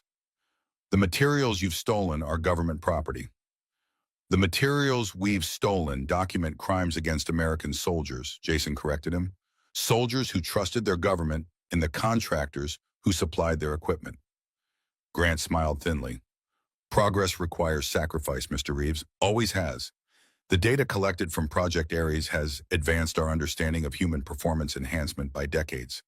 The military applications alone justify the cost." "Tell that to the families of the dead," Jason spat. "Tell that to Captain Barnes." At the mention of Barnes, something cold and dangerous flickered in Grant's eyes. Captain Barnes was a self-righteous obstacle to progress, much like his daughter. "And now, it seems, you." He turned to Tom. "Finish this, Mr. Davis. We have a leak to contain." Tom's expression tightened almost imperceptibly, but he gave a short nod. "Yes, sir." Grant returned to his vehicle, clearly considering the matter settled. As the sedan pulled away, Tom and Jason remained locked in their standoff. "He killed Captain Barnes," Jason said quietly. "He killed my commanding officer, my friend, your friend, and now you're working for him." "It's not that simple," Tom repeated, though with less conviction. "It is that simple," Jason insisted. "You make a choice, Tom. Right here, right now, what side of this are you really on?" For a long moment, Tom seemed genuinely torn, the weight of years of deception visibly pressing down on him. Then almost imperceptibly, something shifted in his stance. "Duck," he said suddenly. Jason dropped instantly as Tom pivoted and fired, taking down one of Grant's security men who had circled behind Jason, weapon raised. Chaos erupted once more as the remaining tactical team realized what had happened. Tom grabbed Jason's arm, pulling him toward cover behind one of the SUVs. "We've got about 30 seconds before they regroup," Tom said urgently. "I can explain everything later, but right now we need to move." "Why should I trust you?" Jason demanded, though he was already scanning for an escape route. Because I just shot one of Grant's men to save your life, Tom replied impatiently. And because I've been working undercover for the past 3 years, gathering evidence against Grant for the Defense Criminal Investigative Service. Jason stared at him in disbelief. You're a federal agent? Something like that, Tom confirmed. Now, where's Barnes? Heading for the farmhouse to the west, Jason replied, making a split-second decision to trust his former teammate. If she made it out of the drainage pipe. Tom nodded, pulling keys from his pocket. I'll create a diversion. You get to the farmhouse. Take my truck. It's the black Ford at the end. Grant doesn't know I'm with the DCIS. If I leave with you now, my cover's blown completely. You're staying? Jason asked, surprised. I need to contain this situation and maintain my position a little longer, Tom explained. There are bigger players involved than just Grant. We need them all. Gunfire erupted again as the tactical team began to converge on their position. Tom handed Jason the keys. Questions later, he said firmly. Now go find Barnes and that evidence. And Jason, watch out for the ghost. The ghost? Jason repeated. Grant's top enforcer. If the tactical team fails, he'll send the ghost after you and Barnes. He never fails. Tom checked his weapon. Now move. I've got this. As Tom laid down covering fire, Jason sprinted for the truck, keeping low and using the vehicles for cover. He reached the Ford just as an explosion rocked one of the other SUVs, Tom's diversion, and the effective one. In the chaos, Jason slipped behind the wheel and sped away toward the farmhouse, his mind racing to process the revelation that Tom might have been on the right side all along. The farmhouse came into view after a few minutes of driving across the rough field. It was a weathered two-story structure with a large barn nearby, apparently abandoned based on the overgrown yard and boarded-up windows. Jason approached cautiously, parking the truck behind the barn to conceal it from the road. Olivia, he called softly as he entered the barn, weapon ready. No response. The barn was empty except for old farm equipment and several decades' worth of accumulated junk. Jason moved quickly to the house, checking each room methodically. No sign of Olivia. Had she made it out of the drainage pipe? Had she found transportation as they'd planned? Or had someone else found her first? A faint tire track in the dirt near the back of the property caught his attention. Fresh, leading away toward a county road visible in the distance. If Olivia had found a vehicle, she would have headed that way to reach the main highway. Jason returned to the truck, following the tire tracks until they merged with the gravel county road. There he faced a choice. Left would lead back toward the city, right would lead deeper into rural areas where they'd be harder to track but also farther from help. Knowing Olivia, she would head for Emma first, fulfilling her promise to protect his daughter if anything happened to him. That meant going left, back toward Oak Ridge. As he drove, Jason tried Tom's phone but got no answer. Whatever was happening back at the silo, Tom was either unable or unwilling to communicate. The revelation that Tom might have been working undercover all along complicated an already complex situation. If true, it meant they had an ally close to Grant, but it also meant that everything Tom had told them needed to be reevaluated. 20 minutes of driving brought Jason to a small roadside diner, the kind of place travelers stopped for coffee and local farmers gathered for breakfast. His tactical instincts made him slow down, scanning the parking lot. There, parked at the far end, an old blue pickup truck that hadn't been there when they'd driven past earlier that day. It could be coincidence, but Jason had long ago stopped believing in coincidences. He pulled in, parking some distance from the blue truck, and entered the diner casually. The lunch crowd had thinned, with only a few patrons scattered among the booths. No sign of Olivia at first glance. Jason took a seat at the counter, positioning himself to watch both the entrance and the restrooms. The waitress approached with a coffee pot. "Just passing through?" she asked as she filled his cup. "Looking for a friend," Jason replied with a friendly smile that didn't reach his eyes. She might have stopped in. Dark hair, professional-looking woman, probably in a hurry. The waitress nodded. "Bathroom," she said simply, tilting her head toward the back. Jason thanked her, taking a sip of coffee while keeping his gaze fixed on the restroom door. When it opened a minute later and Olivia emerged, the relief on her face at seeing him was palpable. She slid onto the stool beside him, her voice low and urgent. "You made it. I was getting worried." "Had some unexpected help," Jason replied, equally quiet. "Tom may not be who we thought." Olivia's eyebrows rose in surprise. But before she could respond, her expression suddenly froze, her eyes fixed on something over Jason's shoulder. "Don't react," she whispered. "The man who just walked in. I recognize him from Dr. Winter's files. He works for Grant." Jason resisted the urge to turn, instead using the reflection in the chrome napkin dispenser to glimpse the newcomer, tall, lean, with the bland, forgettable features of someone professionally trained to blend in. His clothes were expensive, but understated, and he moved with the fluid grace of a predator. "The ghost," Jason murmured, remembering Tom's warning. "We need to leave. Now." They paid quickly and walked out, moving casually but purposefully toward Olivia's borrowed truck. The ghost followed at a distance, not bothering to hide his pursuit. "The evidence?" Jason asked as they reached the vehicle. "Secure," Olivia confirmed, patting the backpack still slung over her shoulder. "I checked the files while waiting for you. It's worse than we thought, Jason. Hayes documented everything. Grant wasn't just testing chemical compounds on soldiers. He was developing a new type of warfare, something that could turn our own troops into weapons. And he had help from inside the Pentagon." Jason processed this as he scanned for immediate threats. The ghost had emerged from the diner and was walking unhurriedly toward them, his posture relaxed but purpose evident in every step. "Get in," Jason instructed, taking the driver's seat while Olivia hurried around to the passenger side. "We need to reach Emma before he can call in our location." As they pulled out of the parking lot, the ghost made no move to pursue them directly. Instead, he simply watched them leave, then pulled out a phone. "That's not good," Jason muttered, accelerating onto the highway. "He's not chasing us because he doesn't need to. He knows where we're going." "Emma?" Olivia realized, her face paling. Jason pushed the truck faster, weaving through traffic with the skill of someone trained in evasive driving.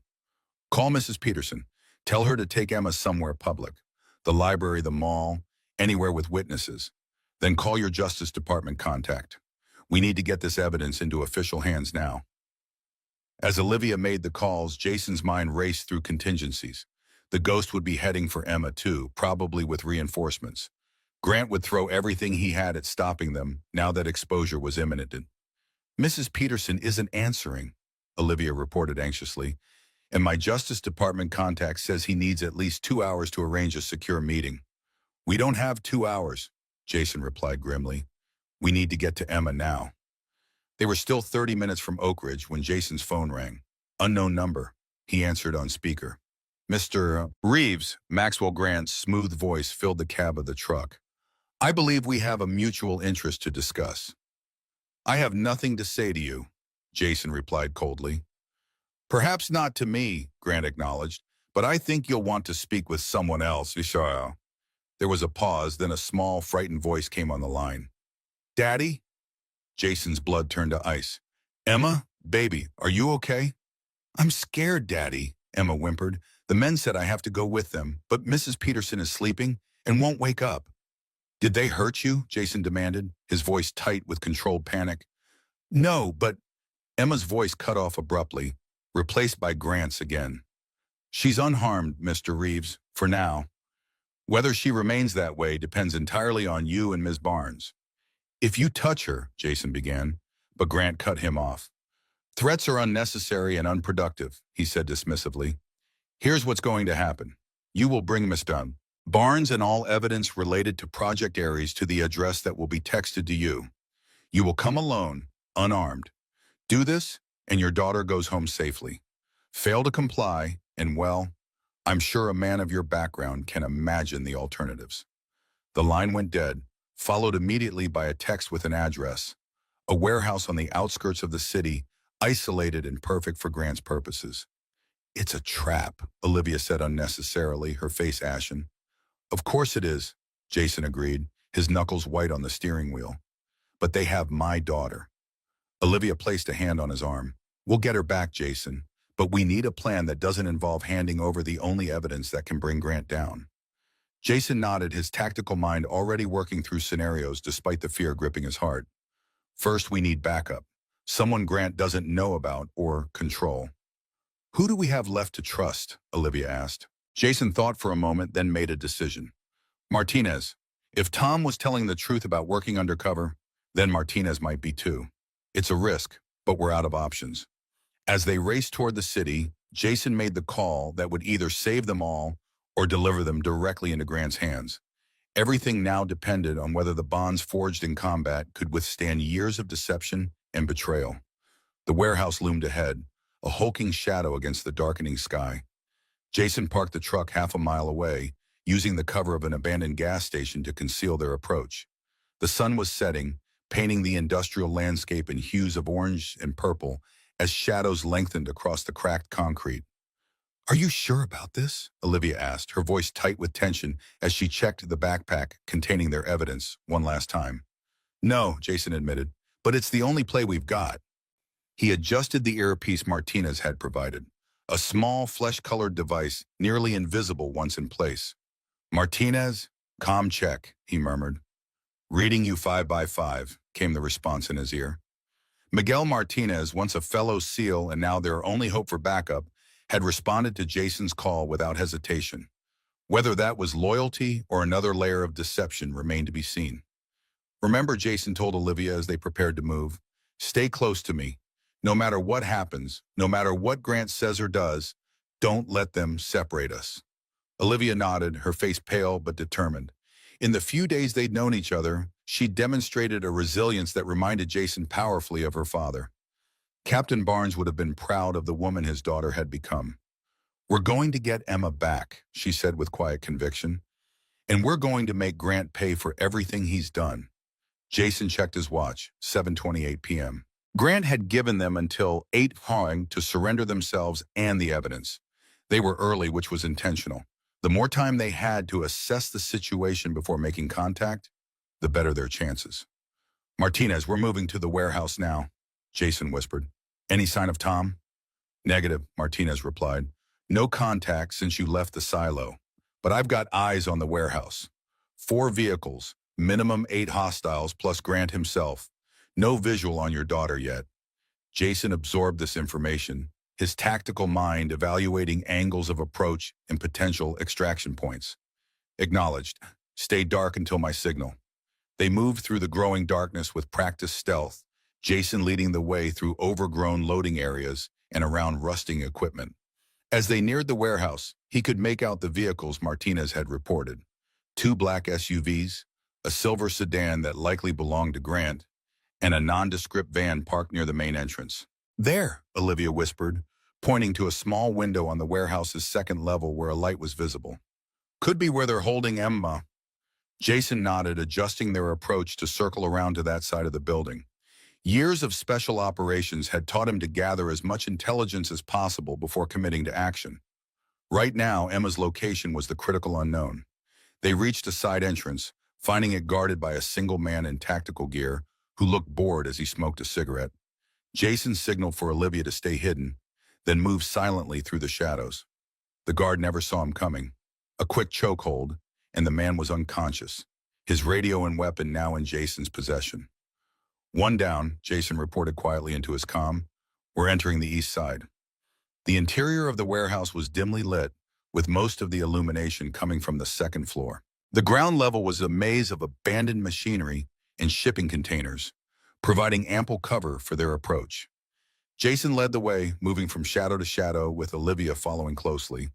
Voices echoed from above, men talking, occasional laughter, the casual sounds of professionals waiting for their mission to begin. And then, cutting through it all, a child's voice. "I want my daddy." "Emma." Jason froze, every muscle tensing at the sound of his daughter's fear. Olivia placed a steadying hand on his arm, a silent reminder to keep his emotions in check. They couldn't help Emma if they rushed in blindly. "Your daddy will be here soon," came a smooth, cultured voice. "Maxwell Grant himself. And then everyone can go home." Jason checked his watch again, 7:42 p.m. They still had time to position themselves advantageously before the deadline. "I count 4 men on the main floor, at least 3 more upstairs with Grant and Emma," he whispered to Olivia, and through the comm to Martinez. "We need to create a diversion to thin them out." "Working on it," Martinez replied. 2 minutes. They waited in tense silence, the seconds ticking by with excruciating slowness. Then, from the far side of the warehouse, A series of small explosions erupted, followed by the wail of car alarms from the parking area. The reaction was immediate. Shouts of alarm, the pounding of boots as men ran to investigate, orders being barked over radios. The guard count on the main floor dropped from 4 to 1 as the others rushed to respond to the perceived threat.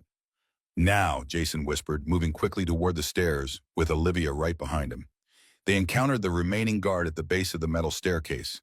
Before he could raise his weapon, Jason was on him. A quick strike to the throat, silencing any alarm he might have raised. The man crumpled, and they continued upward, the sounds of confusion from outside masking their approach. At the top of the stairs, Jason paused, listening. The voices were clearer now. Grant speaking on a phone, sounding irritated at the disruption. Emma's soft crying. Another voice, low and professional, that Jason recognized as belonging to the ghost. "She's in there," Jason whispered, indicating a door at the end of the corridor. "Grant and his enforcer are with her." "What's the play?" Olivia asked, her lawyer's mind seeking the angles, the leverage they might use. Jason considered their options. Direct confrontation was risky with Emma in the room. The ghost was a professional killer, and Grant had already demonstrated his willingness to sacrifice innocent lives. They needed an edge. "We use their own plan against them," he decided. "They're expecting us to surrender. Let's give them what they're expecting, but on our terms." He quickly outlined his approach. It was dangerous, with too many variables, but it was the best chance they had to get Emma out safely while preserving the evidence against Grant. "Martinez," Jason whispered into his comm, "stand by for extraction. Southside loading doors, 2 minutes." "Copy that," came the response. "Be advised, new players on the field. Armed response team approaching from the west. Cannot identify." Jason processed this new complication. Another team entering the mix could either work in their favor by dividing Grant's attention or add another deadly variable to an already volatile situation. "Understood. Proceeding with the plan. Be ready for anything." With a final nod to Olivia, Jason stood and walked openly down the corridor, weapon holstered and hands visible. Olivia followed a few steps behind, carrying the backpack with their evidence.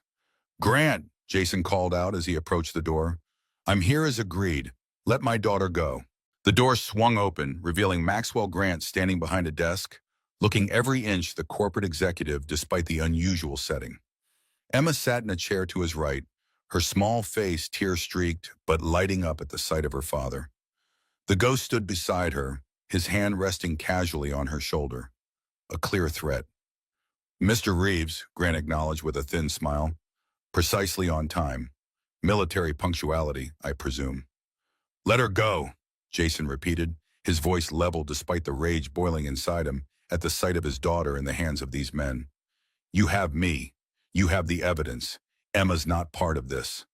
Grant studied him for a moment, then nodded to the ghost, who removed his hand from Emma's shoulder but remained standing beside her.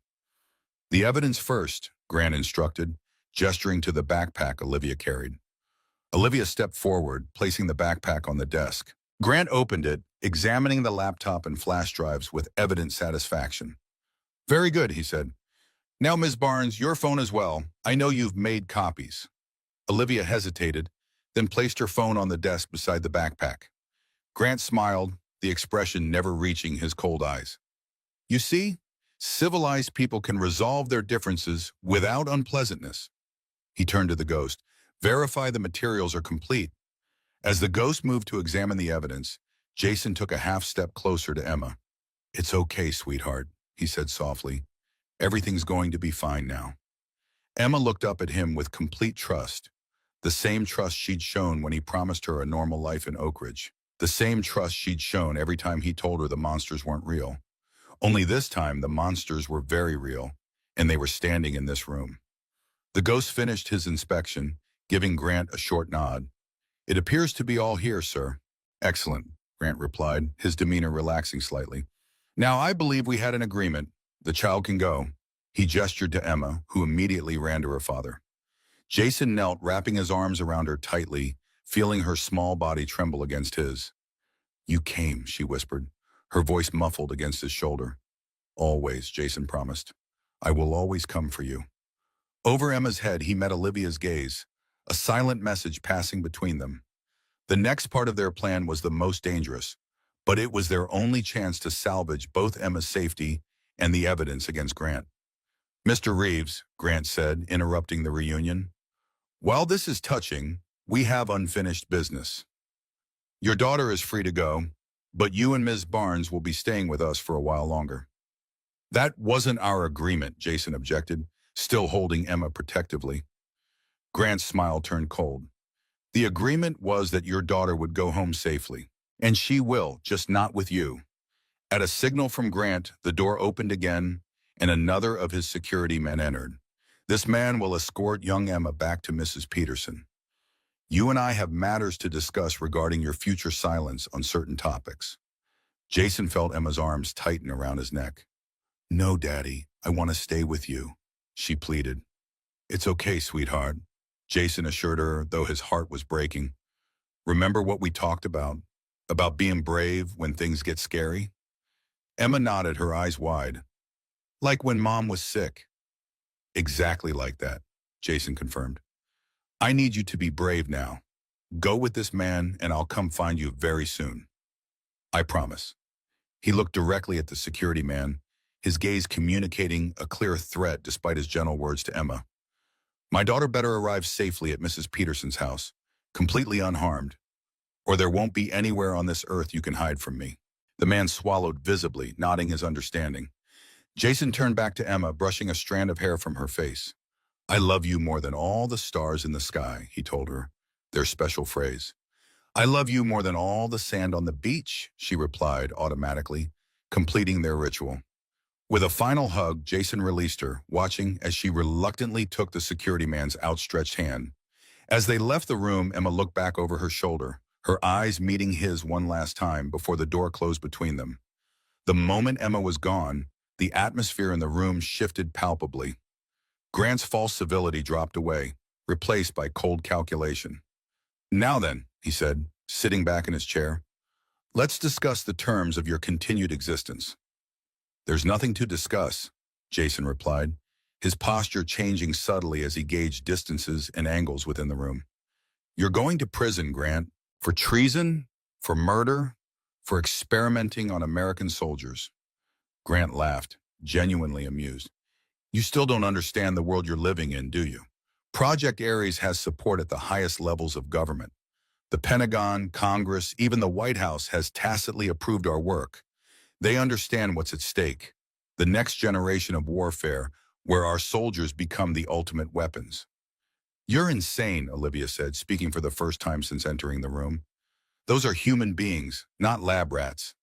"They're assets, Ms. Barnes," Grant corrected her coldly. "Tools to achieve national objectives, just like your father was, just like Mr. Reeves here." Jason's jaw tightened at the casual dismissal of human life.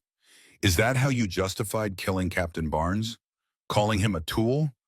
"Captain Barnes was collateral damage in service to a greater cause," Grant replied with a dismissive wave. "As were the others. The data collected from their sacrifices has advanced our research by decades." "And what about the soldiers still suffering from your research?" Olivia demanded.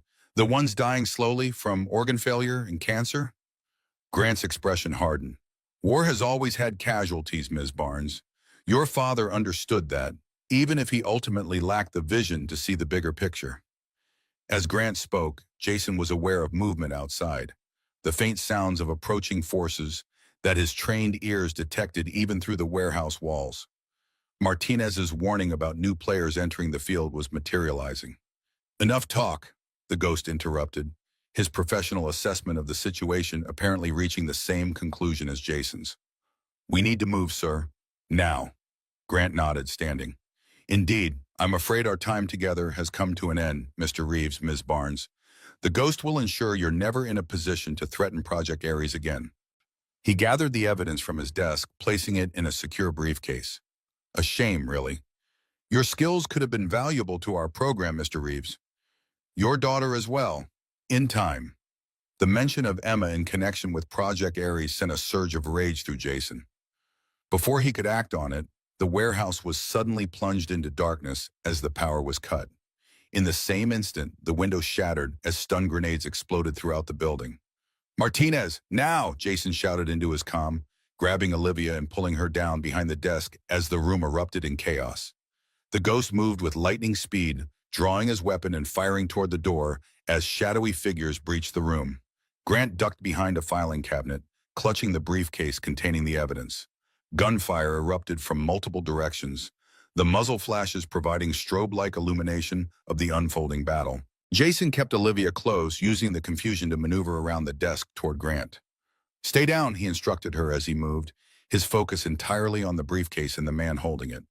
Through the chaos, Jason could make out Martinez leading a team through the main door, engaging the ghost in a firefight that demonstrated why both men had earned their elite reputations.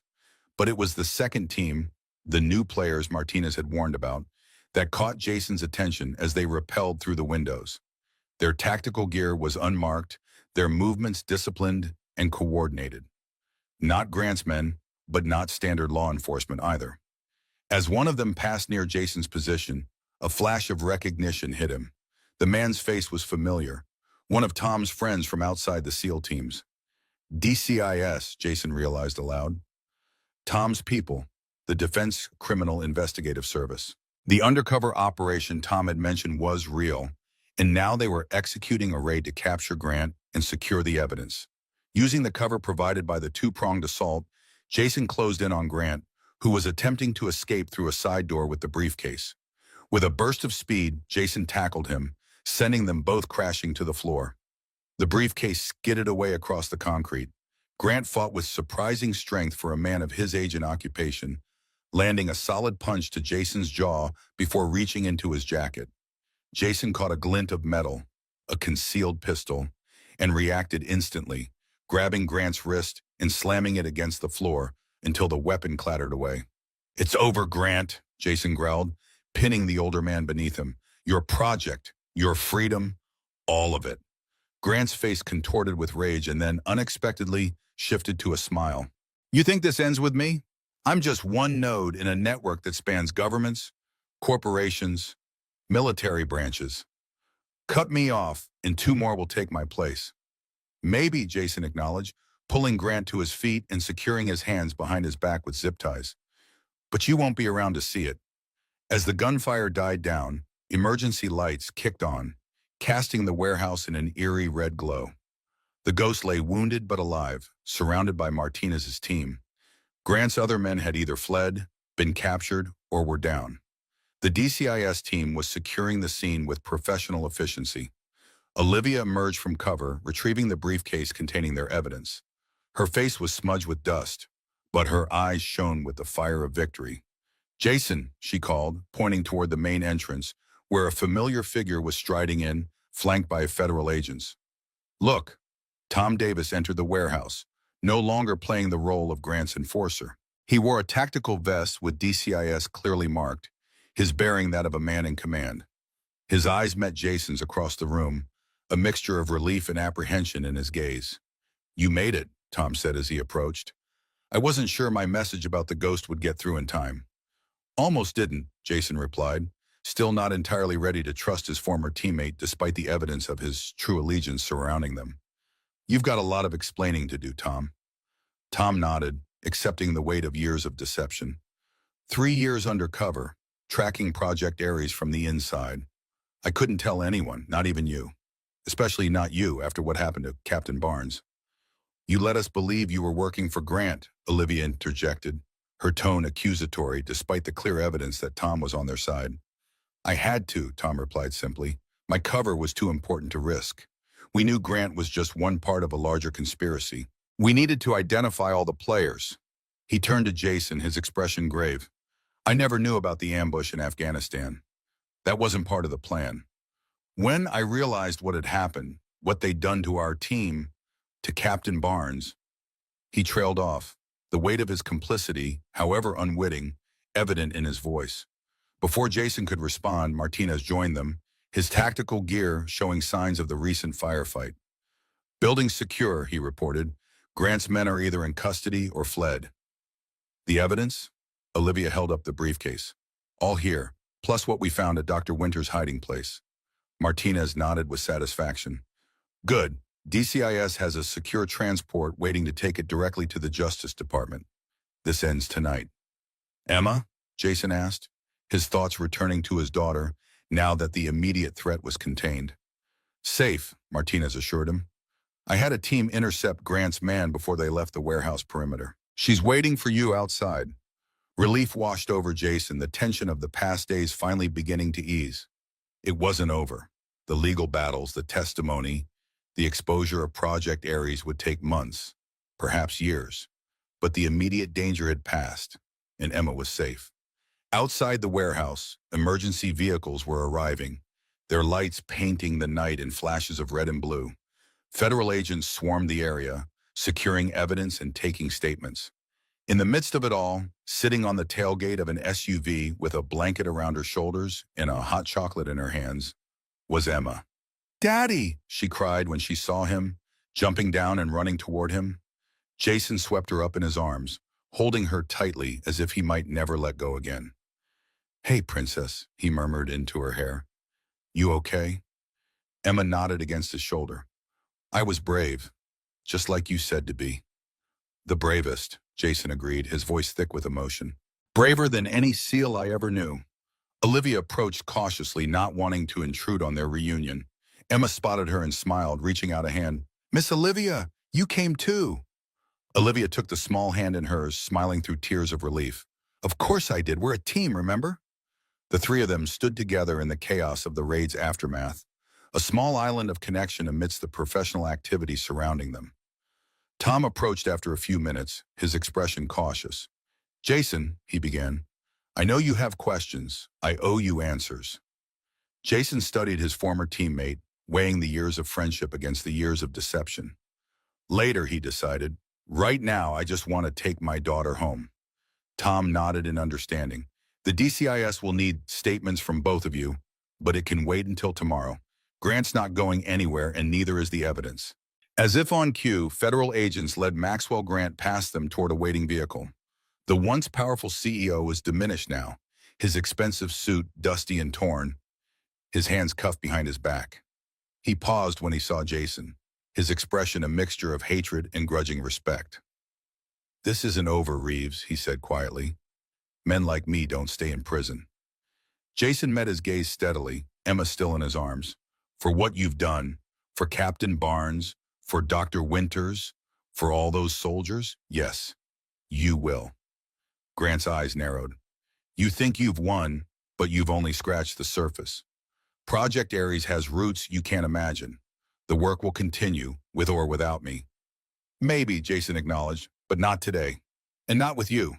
He turned away, dismissing Grant as the agents led him to their vehicle. "He's just trying to scare us," Olivia said as they watched the car drive away. "Standard intimidation tactic." "Maybe," Jason repeated, though something in Grant's confidence troubled him. That was a problem for tomorrow, however. Tonight was for Emma, for safety, for the first real breath he'd taken since this all began. They made arrangements with Tom and Martinez for the next day's statements, then left the scene in one of the DCIS vehicles, headed back to Oak Ridge in what remained of their interrupted lives. 6 months later, Jason stood in a federal courthouse, watching as the judge delivered Maxwell Grant's sentence. Multiple life terms, no possibility of parole, the punishment fitting the crimes of treason, murder, illegal human experimentation, and a dozen other charges.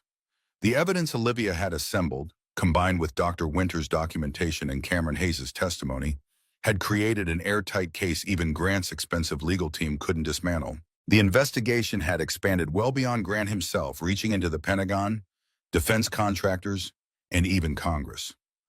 Project Ares had been officially terminated, its research confiscated, and its test subjects identified for medical treatment and compensation.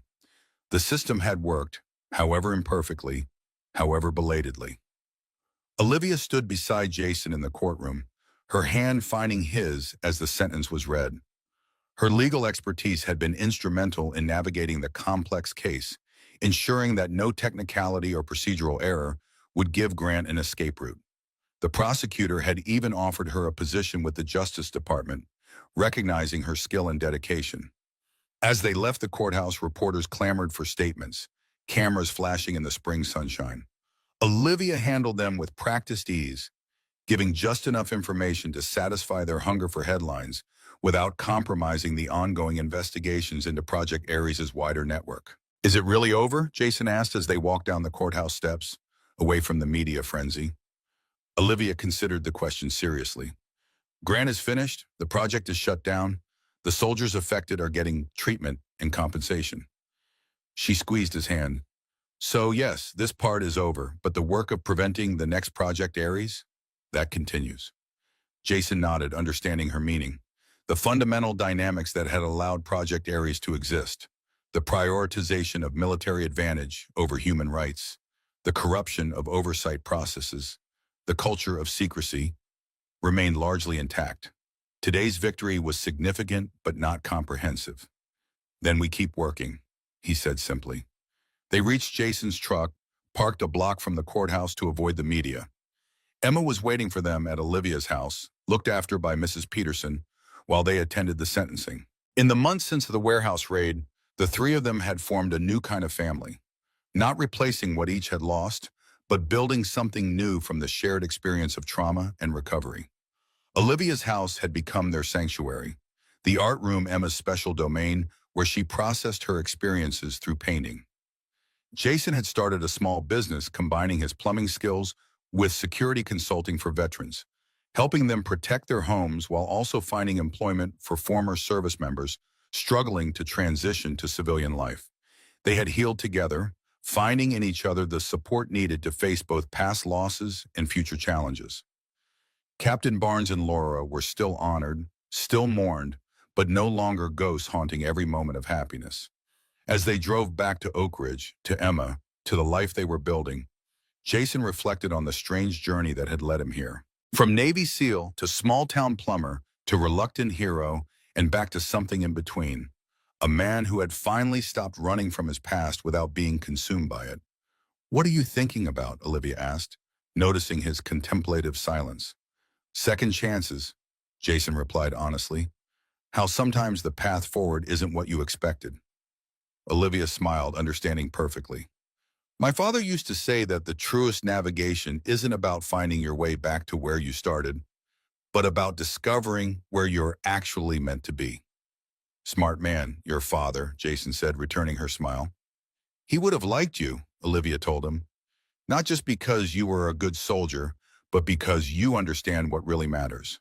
What really mattered was waiting for them at home, a little girl with paint-stained fingers in her mother's eyes, a child who had faced monsters both real and imagined, and emerged with her capacity for joy intact.